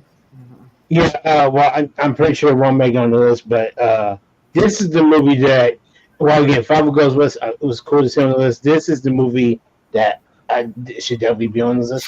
And while, again, I think Toy Story is definitely the better made movie, and it's definitely open. It was definitely like one of the best movies that year, and it opened up like hell. It like started the whole Disney Pixar thing, and but I think again, I love the movie. And I think I normally I would vote for it, but just because I don't want to go get swept, I'm gonna go American Tail. Somewhere out there, still heartbreaking, like yet loving song in my eyes. So yeah. Okay. Yeah, American Tail. I think this is the one I own. I have to look at my collection again and see if this is the one I have. But it's the American Tail is the good one. But for me, like, yeah, Toy Story. I have a precious memory of every time I'd visit my grandma. She had 3 movies I'd be into. I'd watch Toy Story 2 a lot, as I mentioned earlier as a kid. I would watch Wizard of Oz with her over and over again because that was one of her favorite movies. I would watch that all the time with her as a little kid. And then after that I would watch Toy Story and those were the 3 movies. I would watch them on repeat every time I went to my grandma's house. We would just watch those together, and nothing else because I wouldn't allow anything else. I only would want those 3, one of those 3. But it was Toy Story to me just was it's like the epitome of my childhood. So it holds a very special place in my heart. And it's just one of the best Pixar movies ever created, and one of the best anime movies ever created. And because of that, I have to definitely go Toy Story here. All right, Chris.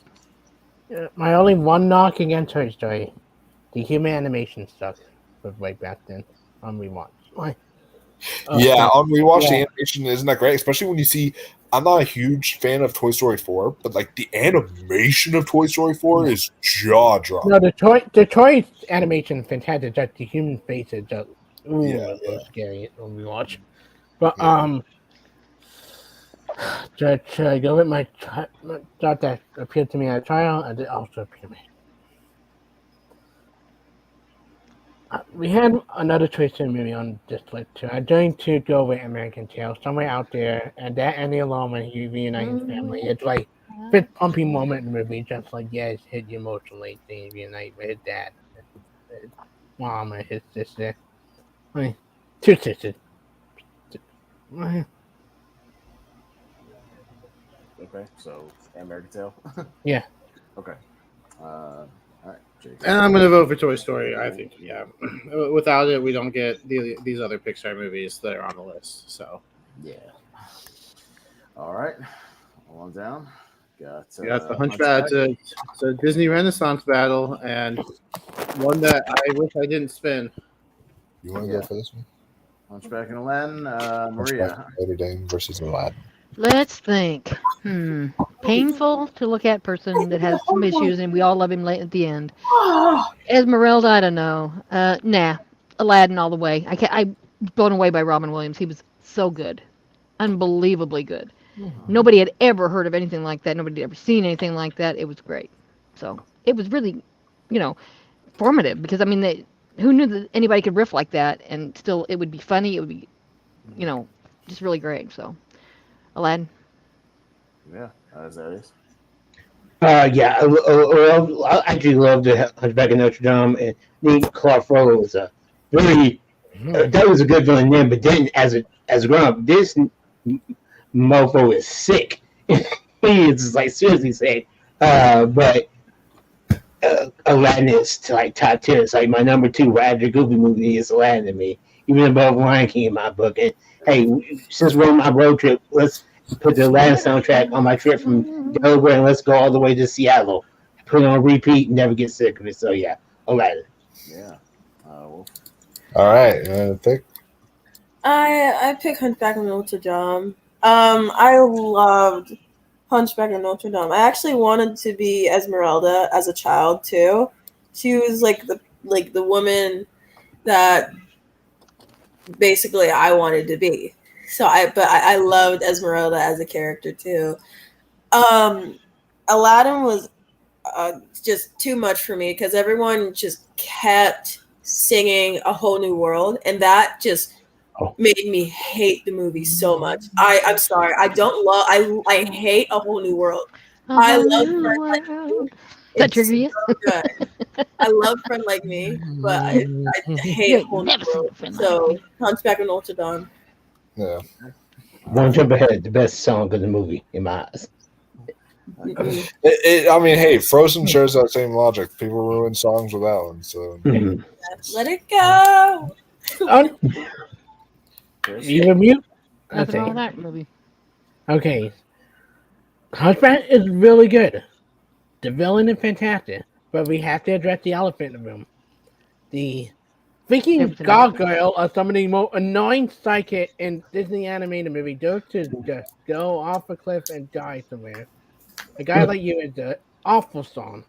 Shame on whoever wrote the music for that. Right, Steven Stroh wrote it. Right. But yeah, it's Aladdin. The font is amazing. The song is fantastic. Prince Ali, Friend Like Me. Prince Ali reprise is phenomenal reprise. And yeah, the animation style, the character, yeah, the far top everything in Hunter Notre Dame that not animation for the villain or some of the song. And don't forget about Gilbert Gottfried. Yeah, I could forget about Gilbert Gottfried. That's my to forget about the gargoyle. Amazing voice. Jacob?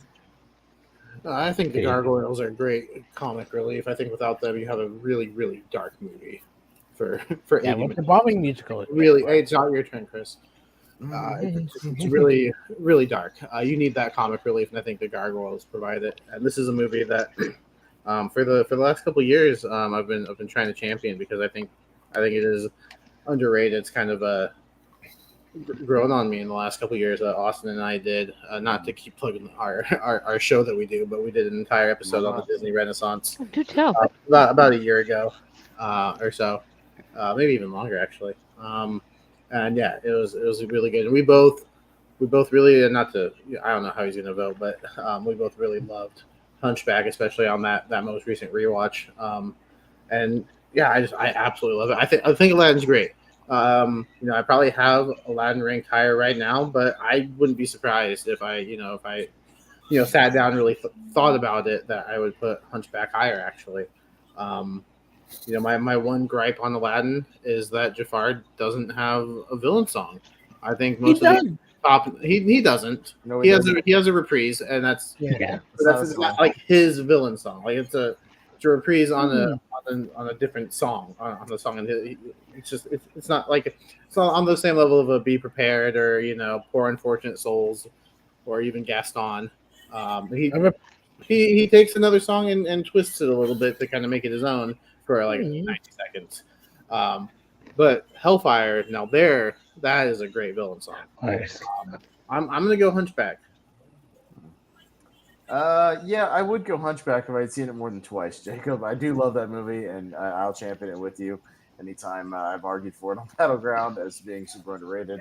And a movie I'll go with, but I saw Aladdin like 100 times growing up, so it's just my jam. So I'll go Aladdin. But I do agree with you about the villain song, which they had one. It was just cut from the movie. So yeah. I wonder if there's like audio. There's like lyrics. There's like lyrics online. I don't know if they recorded it or not, but there was one in concept or something.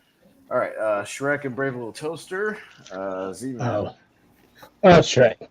A Brave Little Toaster is fine. I've seen it once. Don't when I was a kid. Didn't really want to see it again, so I haven't.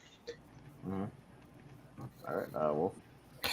I have not seen Brave Little Toaster, but I think I just found out a few days ago the numbers on toasters represent the minutes and not degrees of toastiness. I never knew that. I always thought it was That's like always the been like degrees. that. No. And now you know. I always thought for the longest time I thought it was like the degrees of the toast. I never knew it was. Me too. The color of the toast, how dark it's going to get. That's what I thought it was. Yeah, that's why I'd always like dial it up so high because I'm like, oh, I want it toasty, and it just goes way too long. Now I understand. But The more you know. We all learn something. yeah, you know, I learn something every day. But Shrek though was one I grew up with, and I really do enjoy Shrek. But it definitely changes once you've watched the Shrek is Love, Shrek is Life videos on YouTube.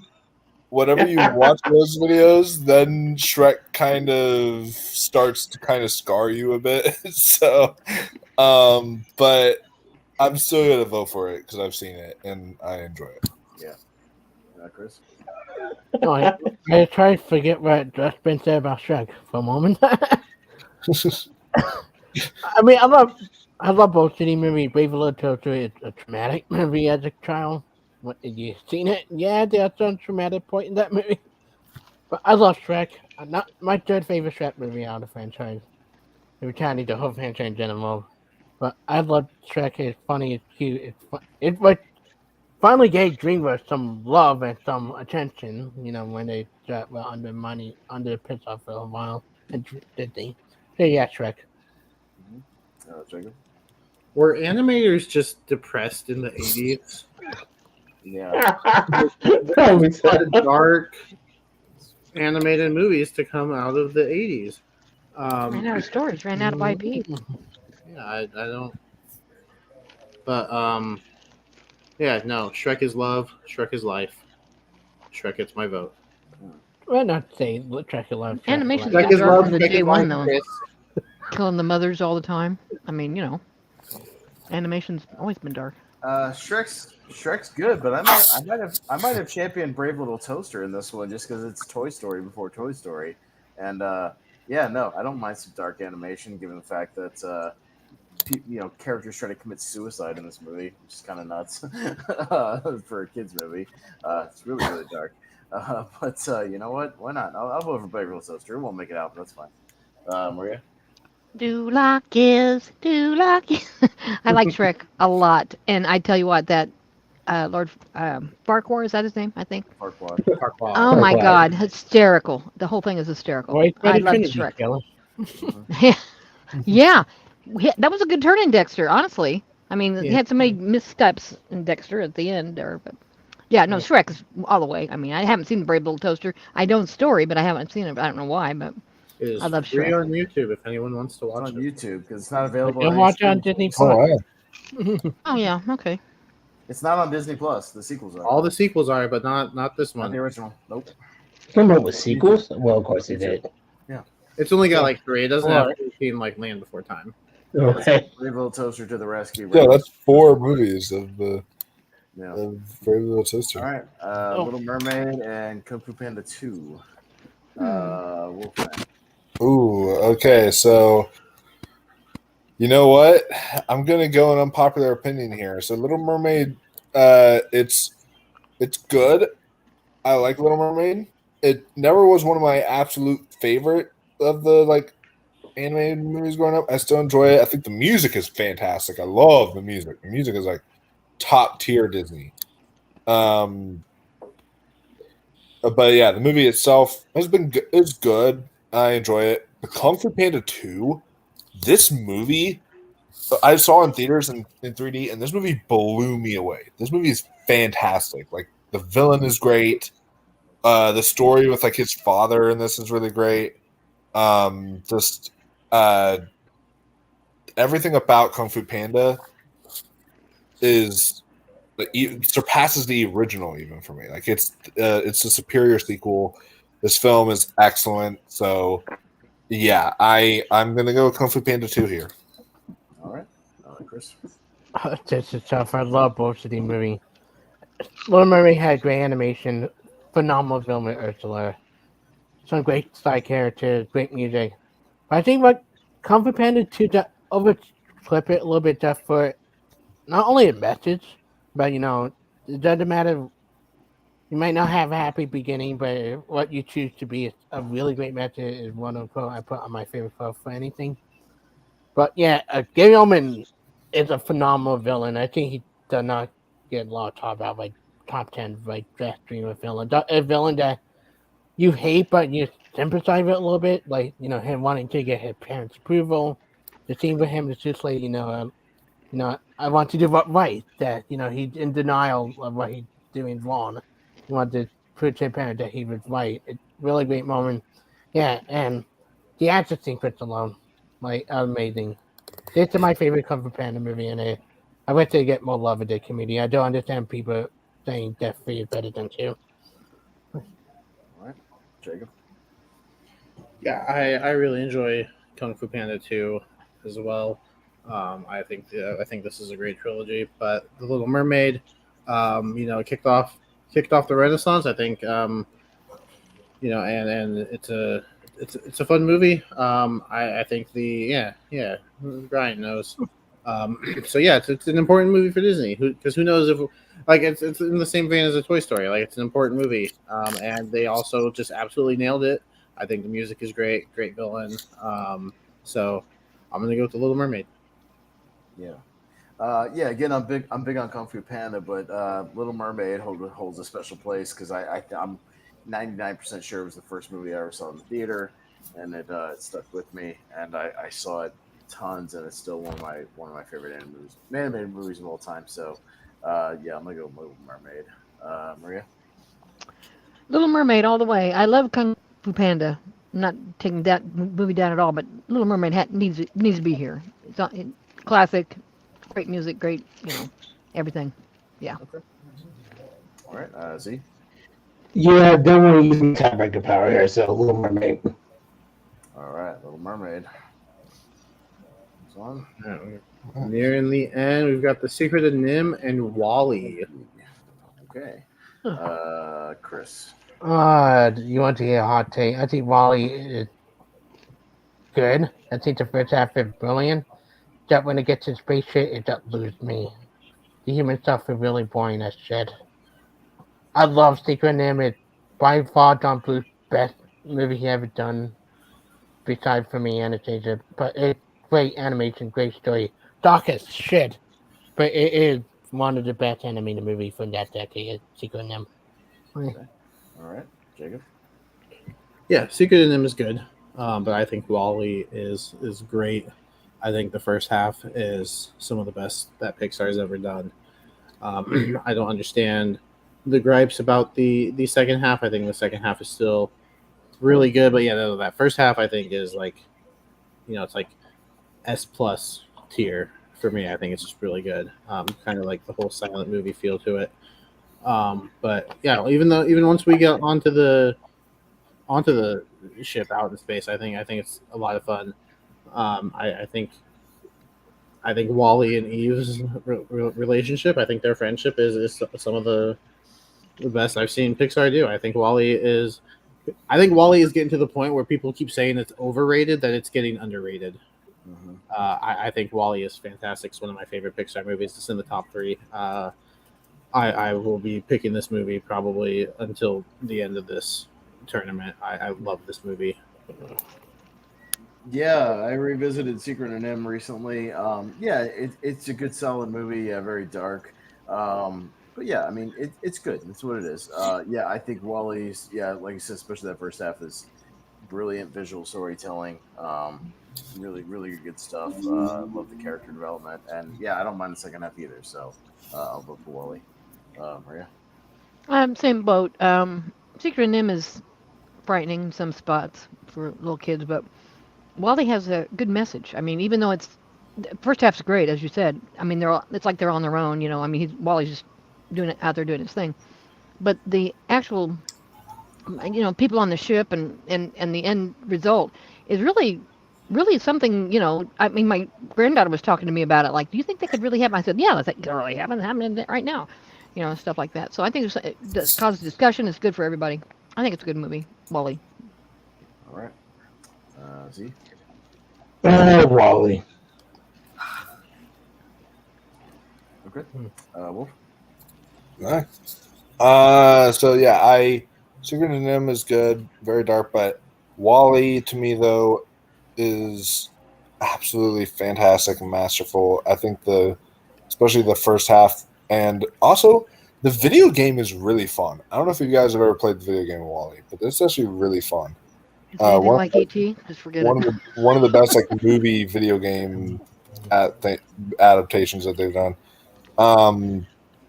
But also, I did not know this. When I went to Barnes and Noble, I saw a Wall-E Criterion. I do not expect that movie to go on Criterion. I have it. Really? Wow. I have don't. Wall-E 4K Criterion. Yeah, I have it. Yeah, I need to get that 4K Criterion because it looked beautiful. But yeah, it's got to be Wall-E for me here though. That movie is just fantastic. Really immerses you into Evie and Wally's story, and just you feel like you're on this space adventure with them, and it's just beautiful. So, Wally. I'd be the only hot or Wally, as I should say. That's right. Mm-hmm. All right. Coraline and Kubo. Yeah, Battle of the Stop Motion. Yeah, Jacob. I knew. Of course, I'm first for the stop motion. I like I've been saying, I love the style of animation. Everybody wants you to be tortured. I think Kubo. I think Kubo is really good. I've only seen it a couple times. I think Coraline is great. I think the story is good. I think it's kind of creepy. It's one that I'll watch at least every October. I'll kind of put it in rotation for the Halloween season. I think the voice cast is really good. And I love it. It's actually a favorite of mine. It's in my 128. Talked about it numerous times when we've done our favorite movies things. I love it. Coraline's getting my vote. Yeah, I'll go with Coraline 2. It's got a little bit of horror. Coraline 2 doesn't exist. And I liked it. It might. Someday I'll make it for you, Jacob. Yeah, Coraline, it's got some horror vibes to it, and I kind of dig it, so I'll go with Coraline. Maria? Coraline. That's all I have to say. All right. Z? Coraline. Wolf. I'm trying to be like Z. Yeah. Straight to the point. Well, we'll all be like that in a few minutes once we get to those other brackets. And for me. Right. Yeah. All right. So, what do you want to pick? Coraline, hands down. I haven't watched the Kubo, but I've seen commercials of it. It looks beautiful. But Coraline, I grew up with, and ultimately, the storyline is amazing. And it makes overall sense, even to children. And it's being re-released here in theaters at some point. Yeah. This next week, yeah. Yeah. They need some more money. Yeah. All right, Chris. Yeah, I might be the lone vote here.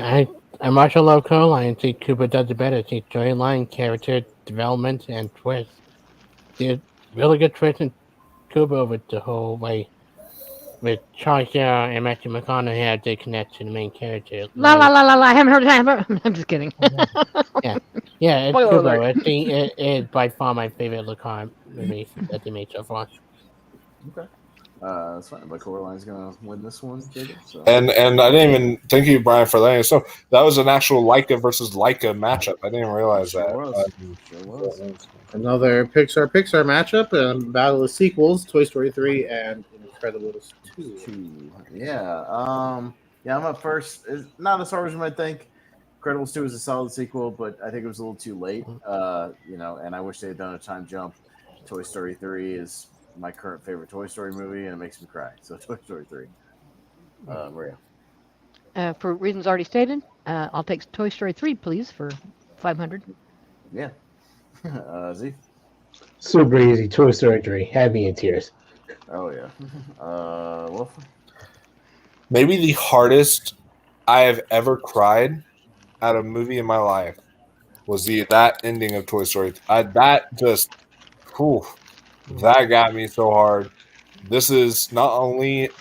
I'm going to say something right now, and I might get It got flack. you so hard. I might get flack for this. This isn't only the best Toy Story movie. The way this movie touched me personally, this might be my favorite animated movie period of all time. Of all time. Not taking my eyes. Like this is fantastic for me. So I'm definitely going to go Toy Story 3 here, but Incredibles 2 is really good. But it's definitely Toy Story 3 masterpiece. Yeah. Incredible 2 have a good movie. They have a villain problem. The villain problem is the worst thing about the movie. One of the worst bits of villain. It's Toy Story 3. I was NDA going off to college when this came out. It hit me hard. I sold my toy the next day. Yeah. I cried. So long, partner. That's Toy Story 3. Jacob? I'll go with Incredibles 2 just so it's not a clean sweep. Sure. Rebel. How to Train Your Dragon, The Hidden 3. World. Yeah. That's and, 3 and Don't tell me 2 is on Isle here. of Dogs. Okay. All right. Maria. Isn't that a Wes Anderson thing, that dog thing? Yeah. Yeah, no, I don't want it. I'll do the dragons. I don't like Wes Anderson. I can't understand half the shit he puts out.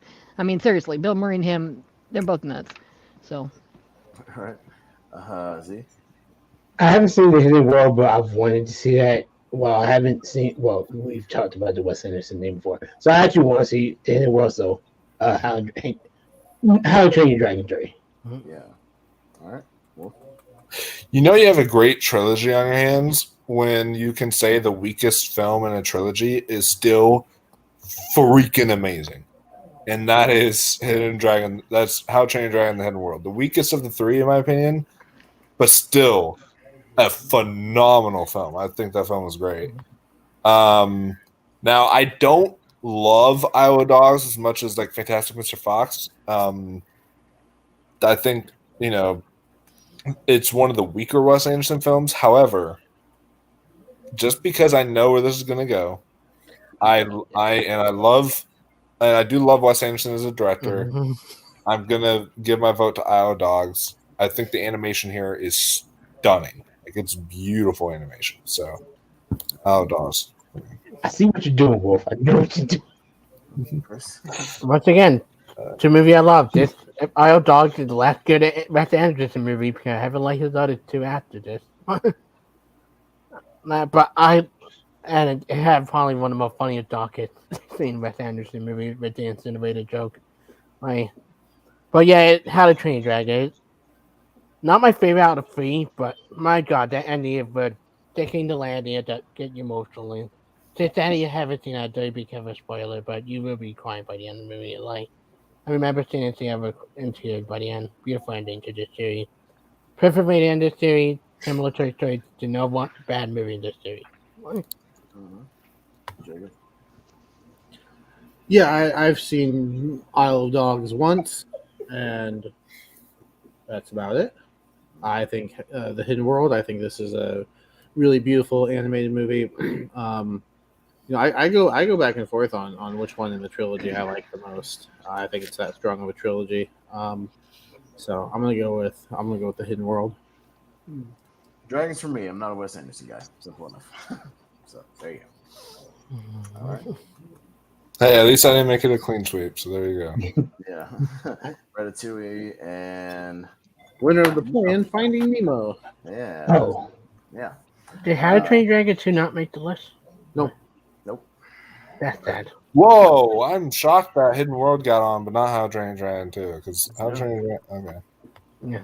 Well, I think the argument was we already had How to Train Your Dragon. We don't need the second one. It was something like that because because we split the decade, and so The Hidden World was a part of a different group. Oh, okay. Yeah, Nice. but between the three of them, the second one better than stood. That's different argument for different It things. was also a part of a different group of movies.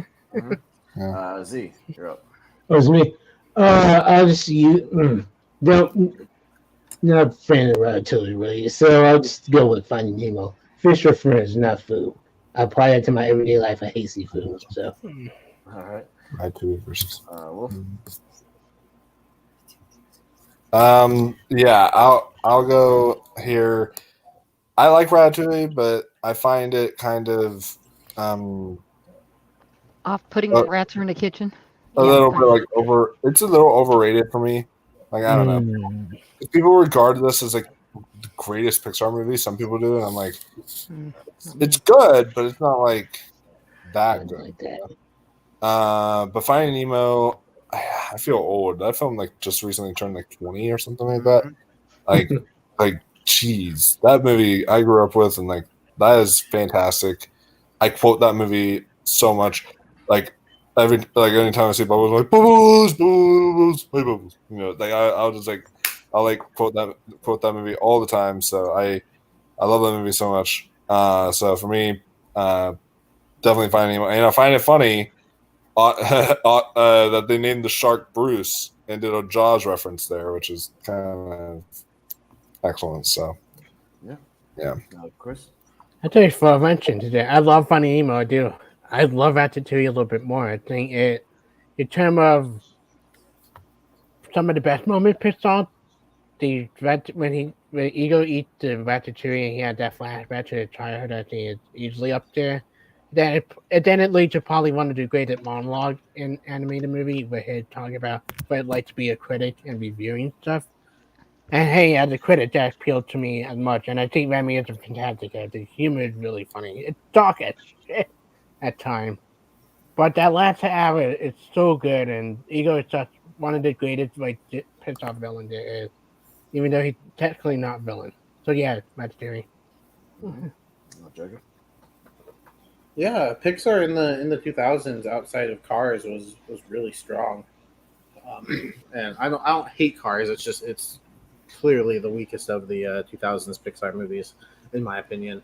And so, like, I feel like for me, Ratatouille is just kind of the forgotten one for me because I love Finding Nemo, I love Monsters Inc., Incredibles, all the other ones that, I mean, Up didn't make it for whatever reason, but The reason I just realized Up didn't make it. Whoa! Yeah, same here. What? that's how I think that's how strong some of these decades are. And again, it's all about the panel. So I'm gonna go Finding Nemo. I was actually very surprised that it didn't make the top 10. That it was an honorable mention. Both of these were honorable mentions for the 2000s, but I go back to Finding Nemo more often. I'll go Ratatouille because I like to cook and it makes me hungry. Yuck. Finding Nemo all the way. Sweet story, great laughs, everything else. Ratatouille's still a rat and somebody's hat on their head cooking. Oh my god! Don't even get me started. All right. Never have liked it. Well, Finding Nemo takes it. All right. That's it. All right. That's So okay. here's how it's going to work. Now that we're done with the outer brackets, all these inner brackets, we're going to go very, very quickly. I want votes only and not too much banter in between. I want votes quickly, and that's where we're going to get to the finish. All right. So we're going to wrap No this thing banter. Got it. up. Yeah, well, just very little banter. So not too many. Okay, a smidge of banter. Yeah, 5 to 10 seconds tops for each person. A skosh. Wolf, Beauty and the Beast, and Kung Fu Panda. Beauty and the Beast. Excellent, Chris. There are no such that's on Beauty and the Beast. All right, Jacob. Kung Fu Panda. Beauty and the Beast. Beauty and the Beast. All right, see. I'm sorry. Beauty and the Beast. All right, Beauty and the Beast. I just don't want it to be a clean sweep. Yeah, for sure. Lion King, Wallace and Gromit. Wallace and Gromit, Chris. You won't get a sniff without me, Lion King. Jacob. Yeah. Yeah. Yeah, what? Yeah. yeah, it's inevitable. Yeah, but Lion King moves on. All right, we get it. All right. Yeah, we know. I don't even know if we really have to vote on this one. Nah, that's fine. Yeah. All right, Pinocchio, Lego Movie, Jacob.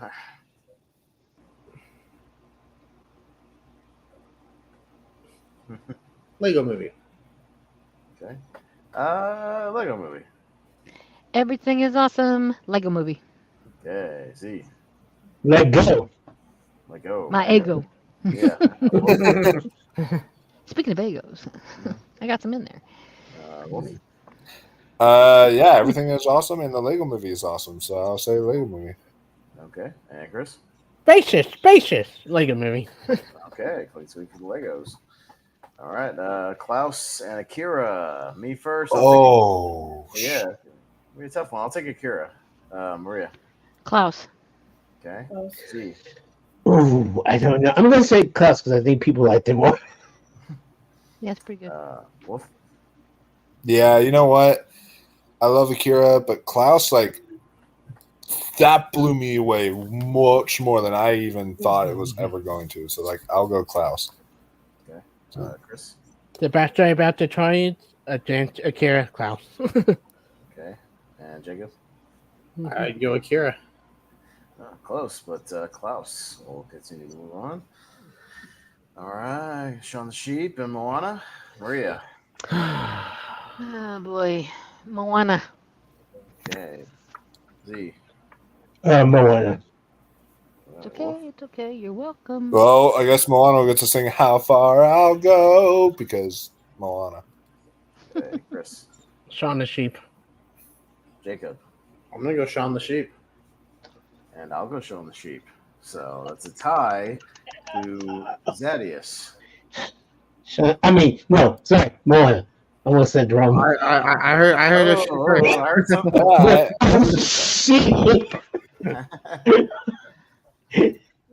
Almost got me. Iron Giant. Jungle Book and Iron Giant. Z. This is why I won my Jungle Book. This is why I won my tiebreaker for. Crap. Oh, yeah. Sorry. Sorry, fast. Wolf. Iron Giant. Okay. Chris. Giant. Jacob. That's going to hurt you. Yeah, the Jungle Book. All right. I'll go Jungle Book. Maria. I'll go Jungle Book. Oh, Jungle Book knocks out Iron Giant. Boom. Man. Yeah, way too many did. Your Name and Coco. Wolf. You know what? I'm going to go with the underdog. Your Name. Okay. Chris. The hand thing alone, your name. Jacob. Your Name. Coco. Coco. And Z-Man. Coco. Oh, comeback. Another tie goes to Wolfman. I put it through in the last one. I'm going to put, when I had the tiebreaker with Rav and Your Name, I'm going to put in Your Name again. Let's do this. Come on. Let's keep it Crush going. it later on. Then okay, great. Okay. That's Prince what you of meant. Egypt and Marcel. Chris. Marcel. All right, Jacob. Prince of Egypt. Y'all go Prince of Egypt. Marcel. Z. Prince of Egypt. Okay, and Wolf. Yeah, I love Marcel. Like, I love Marcel, but I'm not ready. It's too soon yet to call it an all-timer. Prince of Egypt's an all-timer, so I'll say Prince of Egypt. It's made it to the 16 so far. We'll see how far it gets. All right. We'll see how far it goes. All right. And on the other side, we'll start with Land Before Time and Beavis and Butthead Do the Universe. Please, Jacob. Do All the right right, thing. Jacob up first. Land Before Time. Okay. I'll go Beavis and Butthead. Maria? Beavis and Butthead, just to keep in there. Okay. Land Before Time. All right. Wolf. You know my answer. Why are you asking me? Fuck off, Beavis and Butthead. God, no. Your girl's voting for it. No, yeah, but that's my vote. This isn't hers. Okay, so I thought y'all were a team. Oh, I sensed dissension. I wanted to come to fist fights, Chris. I'm going to go with the film that had the saddest backstory about actress with Land Before Time. Okay, Land Before Time. I want to see a fight on camera. Peter Pan. I forgot about that. Next are battle. Monsters and Inside Out. Me, I'm going to take Monsters, Inc. Maria. Monsters Inc. Z-Man. Inside Out. Okay, Wolf. Oh. Shoot. I didn't actually think of this match until it hit me. You know what? Because of nostalgia and because of just like personally how I feel about it, I'll barely, and I mean barely, because I love both of these. I'll barely go Monsters Inc. All right, Chris. Bing bong this shit out. Inside out. Inside out. Okay. Jacob. Inside Out. Another tie. Tie goes to Chris. I don't know how come you Stand up to remember. the move for me, okay? Inside out. Inside Out. So it takes out Monsters Inc. Mm. All right. Spider-Verse and Puss in Boots. Nice switch. Maria. Spider-Verse. Okay. Z-Man. Spider-Verse. Okay. Wolf. See, aren't y'all happy that like Puss in Boots won? Because now we can have like the Spider-Verse inspired movie. However you want to spin it. Yeah. But yeah, I love Puss in Boots, but we gotta go Spider-Verse here. All right, Chris. Damn it. Spider-Verse. Is that what you? Spider-Verse. I'd be the lone vote for Puss in Boots. All right. Goofy movie and Toy Story, same year, 95. 95, yep. Z. I will die on this hill. I'll be by myself. A Goofy movie. I'm fine with it. I'm fine. Here. Just me and my Rosa.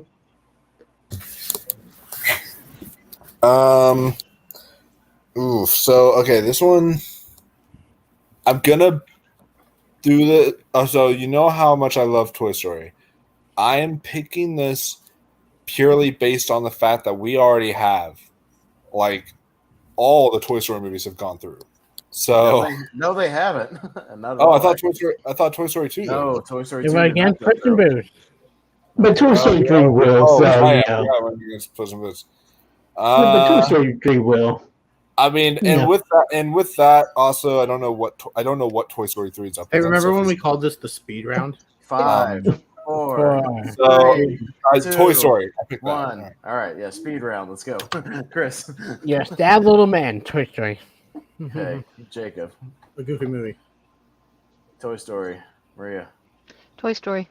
All right, Toy Story goes through. Enough of that Goofy. Just me, you up here, Jacob. I That's love cool. Goofy, but you know. All right, Shrek and Aladdin. Wolf. Aladdin. Aladdin. All right, Chris. Aladdin. All right, Jacob. Shrek. Okay, Aladdin. Maria. Wah, wah, wah. You ain't never had a friend like me. Right. Aladdin. Z-Man. Aladdin. Aladdin. Moves on. All right, Little Mermaid and Wally. Chris. You better make the right choice here, people. Little Mermaid. Fuck Molly. Or what, Chris? You gotta come give us some cookie in our mouth? Jacob. Wally. I'll take Little Mermaid. Maria. Oh, Jesus. Wally. Z-Man. That was the right answer, right, Chris? The Little Mermaid. Okay, and Wolf. Wally. Wow, another tie. It goes to Jacob. Come on, Jacob. Come on, Jacob. Come on, Jacob. Come on. Damn. All right. Throw you out here. Coraline and Toy Story 3. Jacob. Coraline. Dude, Toy Story 3. Not even close. Toy Story 3. Toy Story 3. Yeah, this isn't even a close one. Greatest anime movie of all time, Toy Story 3. Chris. So long, partner. Toy Story 3. All right. Right. Hidden World and Finding Nemo. Me, I'll take Finding Nemo. Finding Nemo. Okay. Finding Nemo. Okay, Wolf. Yeah, Finding Nemo. Okay, Chris. Maybe the lover. Yeah, let's see how to train guys to go further. How to train guys free. All right, Jacob. Finding Nemo. Oh, all right. Okay, so how this works is we are now at the Sweet 16. We're going to the Elite Eight. The winners of the next round of voting will make it to the poll and spread on friends and family groups. So they will be the Elite Eight. How does this keep happening? Oh my god! This first match, Oh boy, I can't even. You're voting on it. I can't even pick. It's They Breeden keep Beast happening, and- Austin. Beauty and the Beast versus Oh my Mine. god! Did we have this vote in another thing already? Yeah. Oh Jesus. dear. Lion King. So one of these, Wakanda for a two, reason. two of the greatest animated movies of all time. One of them isn't going to even make the poll. Sounds good. Okay. Um, All right. Well, let's see what happens here, Maria. Beauty and the Beast. Okay, Z-Man. Lion King, easy. All right, Wolf. I played the fifth, so Lion King. okay. Lion King. Go All on. right, Chris. I hurt me, but Lion King. Jacob. Lion King. Oh, I would have gone Beauty and the Beast. They can't get a break in these damn It things. hurt me. Let's do that. They just cannot get a damn When I break. was creating You the can't come to my French chateau and have any food, so suck it. Jesus. I didn't even realize that this was a potential matchup when I made the bracket God, either. that's like a championship match right there. Yeah. Jesus. All right. Any other day, it would be different. All One of right. these movies is gonna Well, make if you it, weren't, bro. if you weren't Yeah, parent but killers, one of these will Lion make it. King. Yeah, Lego and Klaus. Z-Man. Oh, Lego. Let's see. Yeah. Okay. Hmm. Wolf. All right, come on, Klaus. Let's do that. Klaus. Let's push through Klaus into the league. It has to go through. Come on. Or Chris. The champion in the Netflix movie, Klaus. Mm-hmm. Okay, Jacob. Lego movie. I'll go Lego movie. Klaus. Klaus. Tie to me. Lego movie. Oh, you're so I basic. love this Austin. game. This is fun. Man, Klaus didn't do much for me. We'll all hate each other by the end, right? Isn't that how it works? All right. Moana and Jungle Book. Wolfman. Moana. All right. And Chris.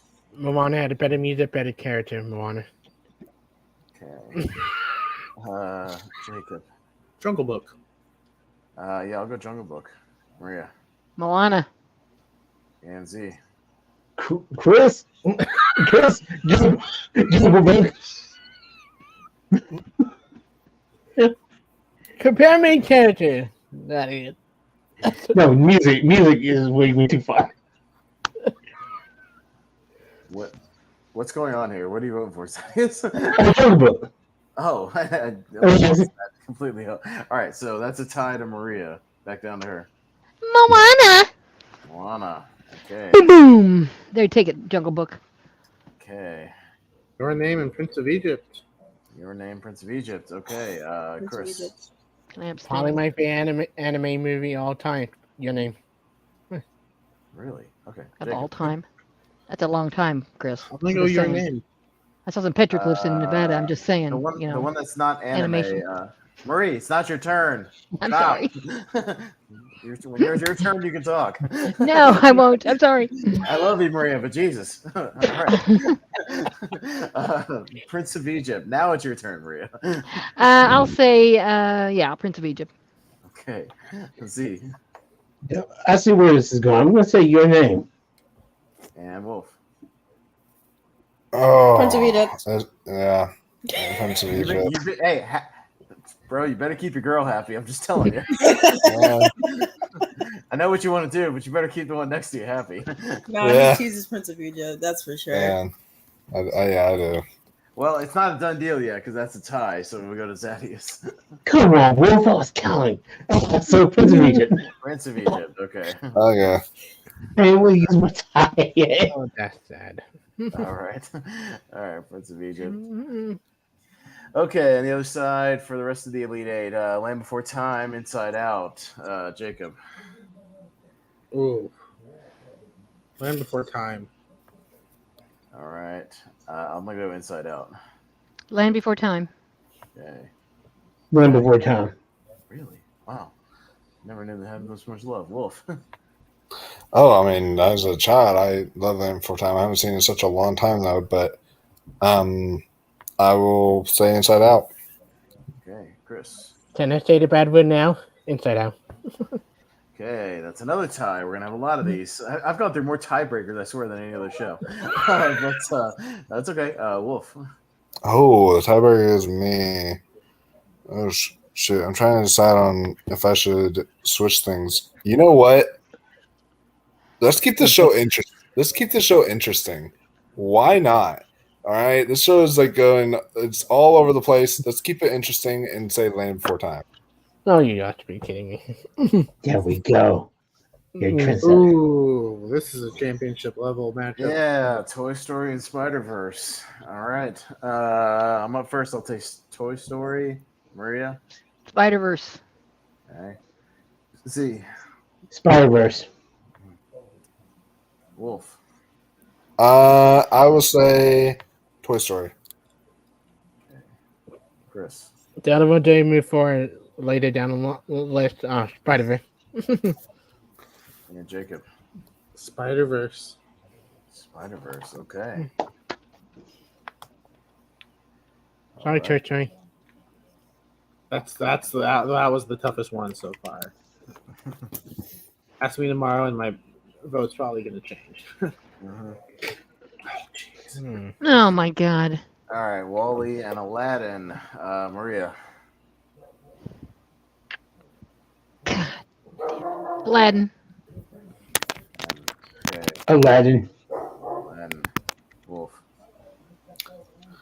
Ah, sorry, Wally. If you were up against some of the other Disney ones, then yeah, Aladdin. Okay. Chris. So you know it true. Aladdin, better than Wally. There you go. Jacob. I'm going Wally. It's close, but I'm going Wally.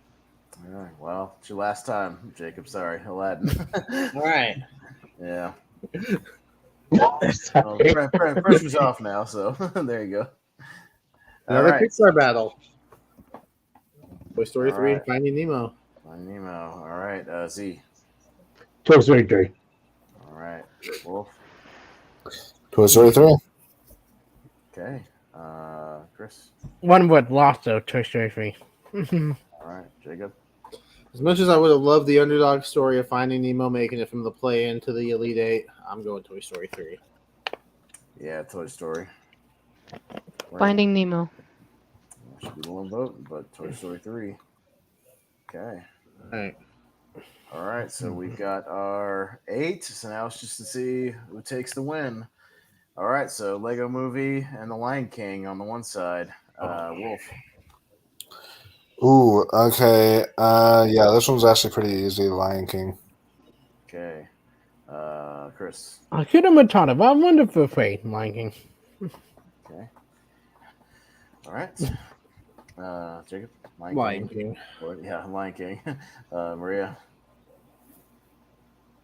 Lego Movie. Really? Okay. See? Lion King. Okay. The Lion King into the final 4. Chris will be up first for Moana and Prince of Egypt. This is tough.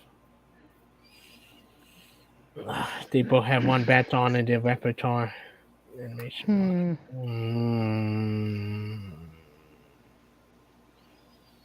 We already have a Disney movie in on the list. I do go for Prince of Egypt. Jacob. Prince of Egypt. Yeah, I'll take Prince of Egypt. Prince of Egypt and what was the other one? Moana. I lost it for a minute. Moana. Z. Looking at the wrong Justice side. for Jungle Book. Prince of Egypt. Okay. And Wolf. Yeah, I would have gone Prince of Egypt as well. Okay. Prince of Egypt. All right. Got Land Before Time and Spider-Verse. All right. Jacob. Spider-Verse. Land Before Time. Spider Verse. Goodbye, Ducky. Spider-Verse. Okay. Wolfman. Spider-Verse. And Chris. Justice for Inside Out, Spider-Verse. All right. Spider-Verse. Talk about holding a grudge, Jesus. Hey, that's how it goes. This is for this. This is for this. I got you for this. All right, we got Aladdin and Toy Story 3. Oof. Jesus. Aladdin and Toy Story 3. Yeah. I gotta go first. I'm gonna take my 5 seconds. Aladdin. You ain't Maria. never had a friend, never had a friend. Aladdin. Aladdin. Z-Man. Aladdin. Okay. Wolf. You there? Don't disappear in our final four like you did that one time, Wolf. Where'd you go? Anyways, Chris, we'll come back to him. Chris. Can't you wait till later? Oh, right. Really? Okay, that would be going up against Spider-Verse here. Toy Story 3. Okay. Jacob.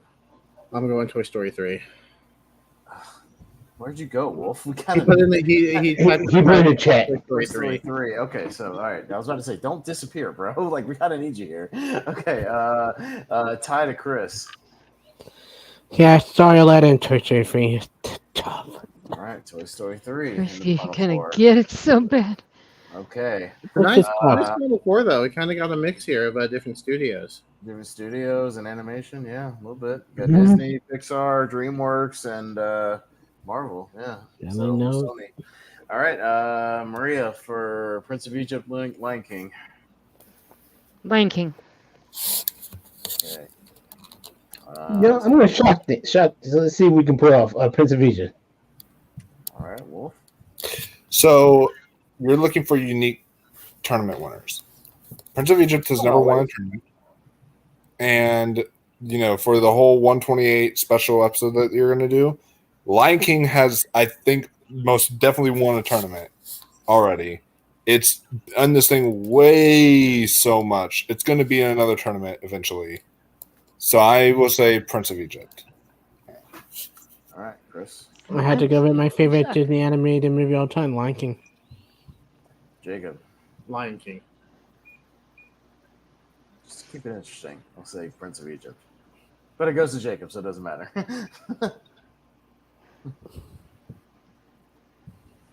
Do the rebel thing, Jacob.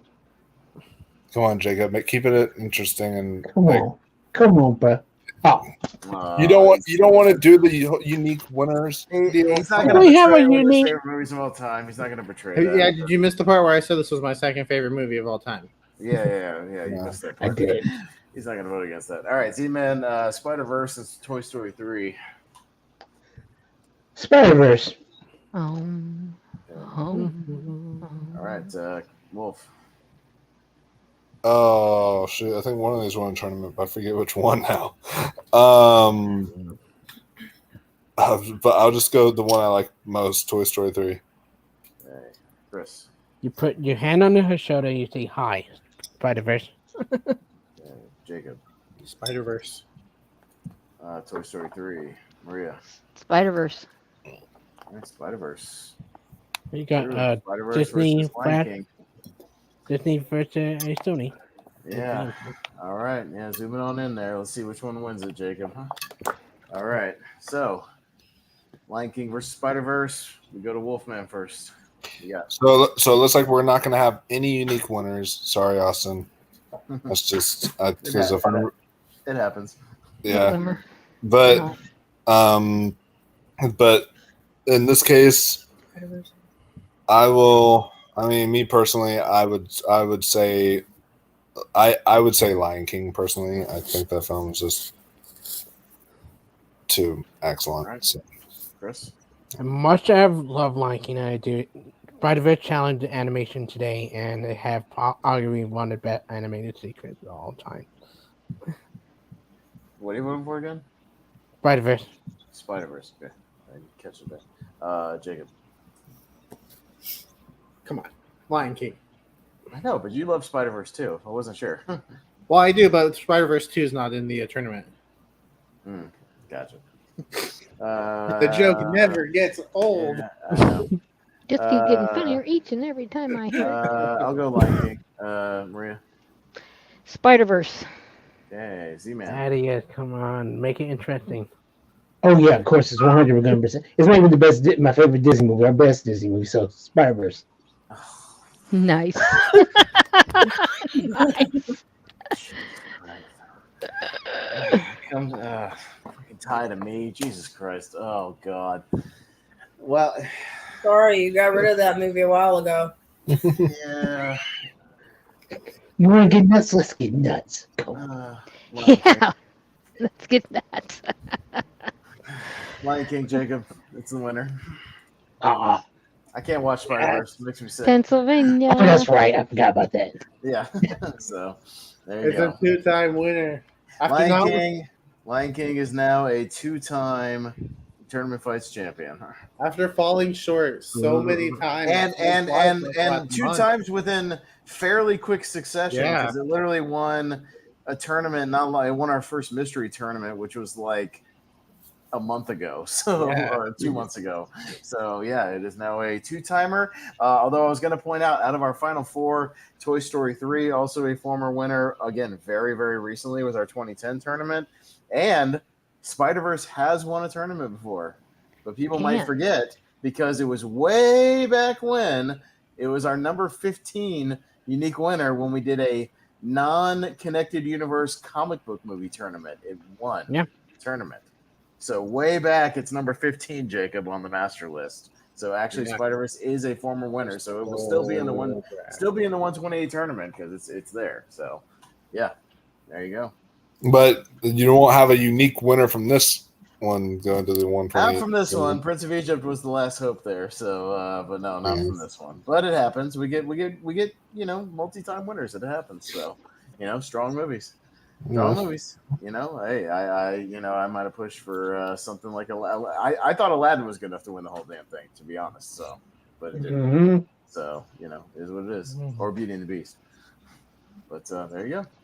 So, and Lion King, again, Brian points out, will also be in our mystery tournament on Tuesday again because it was on multiple people's favorite movies list. So it'll show up again on Tuesday's tournament. Yes, that is true. So that is going to be it for tonight's tournament.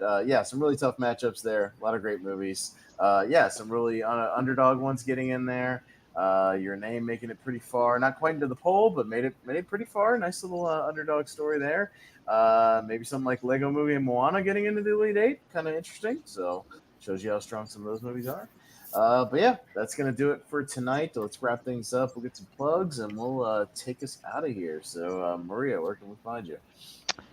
Play a match here and there, whenever they let me. That's right. I never know where I'm going to be. In the trivia leagues, wherever you show up. I am at the mercy of all the people, and they are always nice. So thank you very much for having me, and I appreciate it. No, fair enough. Z-Man, where can we find you? Y'all can find me on Facebook, Twitter, Instagram at Zaddeus Smith, the ZA2Ds Smith. Also can find me on TikTok, where I sometimes do movie reviews or just silly other little stuff. Again, at Zaddeus Smith, ZA2Ds. And I remember who voted against Aladdin. And that's it. Yeah. All right. Wolfman, where can we find you? Yeah, you can find me on my YouTube channel, Mega Movies, where I do reviews. I'll do like different kinds of shows for you guys. One show that we do every month will be happening again. I do it with Austin. We do a drinking game together. This time we agreed on like Friday 13th, part 3. I think is the one that we wanted to do, like a summer camp. We'll wrap up summer with a summer camp movie. We'll do Friday. We just did a 3D movie, Jaws 3D, so we'll do another one with Friday the 13th 3D. Oh, yeah. Jaws 3D. Yeah. Oh yeah, so that'll be a fun. That really one. counts as a movie, Jaws 3D. It's barely a movie. It's not a good movie. Barely. I didn't know they actually took that moniker. Oh no. Yeah, it's not a good movie. It stinks. That was a like, honestly, and it was very fitting. I think that was our worst episode that we did together, Austin, and I feel like that was just very fitting because that movie was just so slow and boring, and it's just so hard to do anything about. I'm telling you, man, Jaws: The Revenge is better because at least it's so goofy and silly that it's easier to watch. I'll stand by that. I'll take goofy. I'll take goofy bad over boring bad any day. So same, but yeah, you guys can look out for that as well as other new shows coming your way. So definitely subscribe for any of that content coming out. All right, Chris, we're gonna find you. Find me anywhere here and there, anywhere JPO, TMG, Open Net Trivia, anywhere else, even here. And I have my eye on Doha voted Land Before Time over Inside Out. There you go. All right, sounds good. Jacob, Darn we'll it. find you around the communities. You can find me here, not holding grudges on what people voted for. Well, you won. Why would you? Why would you hold a grudge? I mean, I feel like the right movie won tonight. So. Yeah, there you go. His, Yeah. movie is a recent juggernaut in a lot of these tournaments. Hey, to be fair, we had a lot of early tournaments where like Lion King would show up and only make it like out of the first or second round and didn't make it very far, and Jacob would always be disappointed. So now it's kind of catching up. So yeah. Yeah, but you can. Yeah, so I'll pop up on tournament fights, tier ranker. I'll be on the mystery tournament. Monday we will be doing Lonely Marks on Monday instead of Thursday because SummerSlam is tomorrow, and we like to do kind of the big pay-per-views. We kind of like to talk about them, not too long after they happen. So we'll be going live Monday, and then Wednesday you can catch me on JPO's channel. It's getting close to his birthday, and every year for his birthday he likes to do best friend trivia, which for some reason I've won the last 2 years, and this year I will try my best not to win again. Tried my best last year and I failed. I won again. So So you want to hand him a win? Is what you're saying? no, Maybe he has more pride than that. What he does is he'll do an ASAP before, where it's a movie trivia. Oh, I see. He'll do trivia about himself, and that's the trivia that I've won the last 2 years, even though I've tried not to. I want someone else to be his best. Our friendship is just getting stale. I need to move on, and I can't until I lose this title. And I think you just broke up with him, dude. I've been trying to. He won't let it Jordan, happen. you're watching it, and I'm so sorry Jacob did this to you on he's- live. Damn, he's gonna be crying now. Oh, Jacob is come stuck on. in a toxic relationship that he can't get out of. Yeah, he's not disappointed. He knows I've been trying to get out of this for like 8 months. But you did it online rather than private. Yeah, you're not supposed to do that. You're supposed to call him at least. Come on. This is just a ball. He's right there in his told him face. to his face. This is no secret to him. You better get in the witness protection program like right now. You're not interested in her. Like, come on. I feel like it's also just so one-sided, and it's mainly his side because he's the one that cares. Wow, I'm so glad I'm not your girlfriend. No, that's really fun. Whatever. It's always a fun time. I just lucked my way into winning because I guess I'm just really good at guessing. I won by getting less than half of the answers right. So And you're just trying to break away from him, huh? I'm trying to break away. I'd send you to a women's shelter, but they Hashtag just beat anybody you up. playing on Monday. Beat Jacob. I'm a butterfly. You gotta let me spread my wings. Oh my god. I'm sorry, JPO. Who knew it would go there? I'm good now. Let's I'll pat you on the back next time I see you. Give you a little hug. that It'll be okay. It'll be okay. Well, speaking of JPO, I'll be writing birthday trivia for JPO. I actually already have it written for Monday night, so you can check out. And we'll be doing it here on the Movie Hero Network, hosting a little ASAP for JPO's birthday that I wrote for him. So you can check that out. He wants all data questions. That's what I wrote for him. Just all actors, actresses, direct, just straight up stuff you can find on IMDb. Essentially, that's what he wanted. So that's what I gave him. We'll be doing that. You might want to slip one in about what do you do when your relationship dies. Question number 24. But yeah, other than that, so the other things coming and going. So I'll be on Malcolm Lay's Rankum on Sunday night talking haunted house movies. So you can check that out. Along with I think John Marr and Chad and Carey, do a little panel there. And the rest of the things on the channel, I won't go too far like Jordan does, all the way through the month. I'll just give you the next week or so. Yeah, the next Tuesday will be our next mystery tournament that we spun the wheel for. So you guys can check that out. 64 movies in there. Wheel of Movies on Wednesday night. We will be covering just a little hour-long show. In honor of Paul Rubens, rest in peace, we'll be covering Pee-wee's Big Adventure. So we'll just do a little That's deep very dive funny. on Pee-wee's Big Adventure that night. And then Friday night will be our next tier ranker in our one-word title series 2010 to 2015. Best one-word title movies. So that should be interesting. That's kind of our next decade series in the tier ranker. Jacob and I will be back for our podcast about movies next Saturday, talking our anniversary series. So tune in for that. We're talking some 70s movies.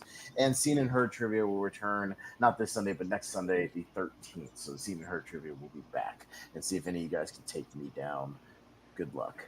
So, anyways, that's what we're gonna do for the next week. Hey, no, it's true. They know.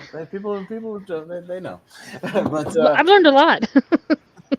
that's gonna do it for tonight for the Movie Hero Network for the animated tournament. So, thank you guys very much for Maria, for Zaddeus, for Wolfman and his girl, for Chris, for Jacob Barber. I have been Austin Pez Howell. You guys those for this evening. We will see you guys next time.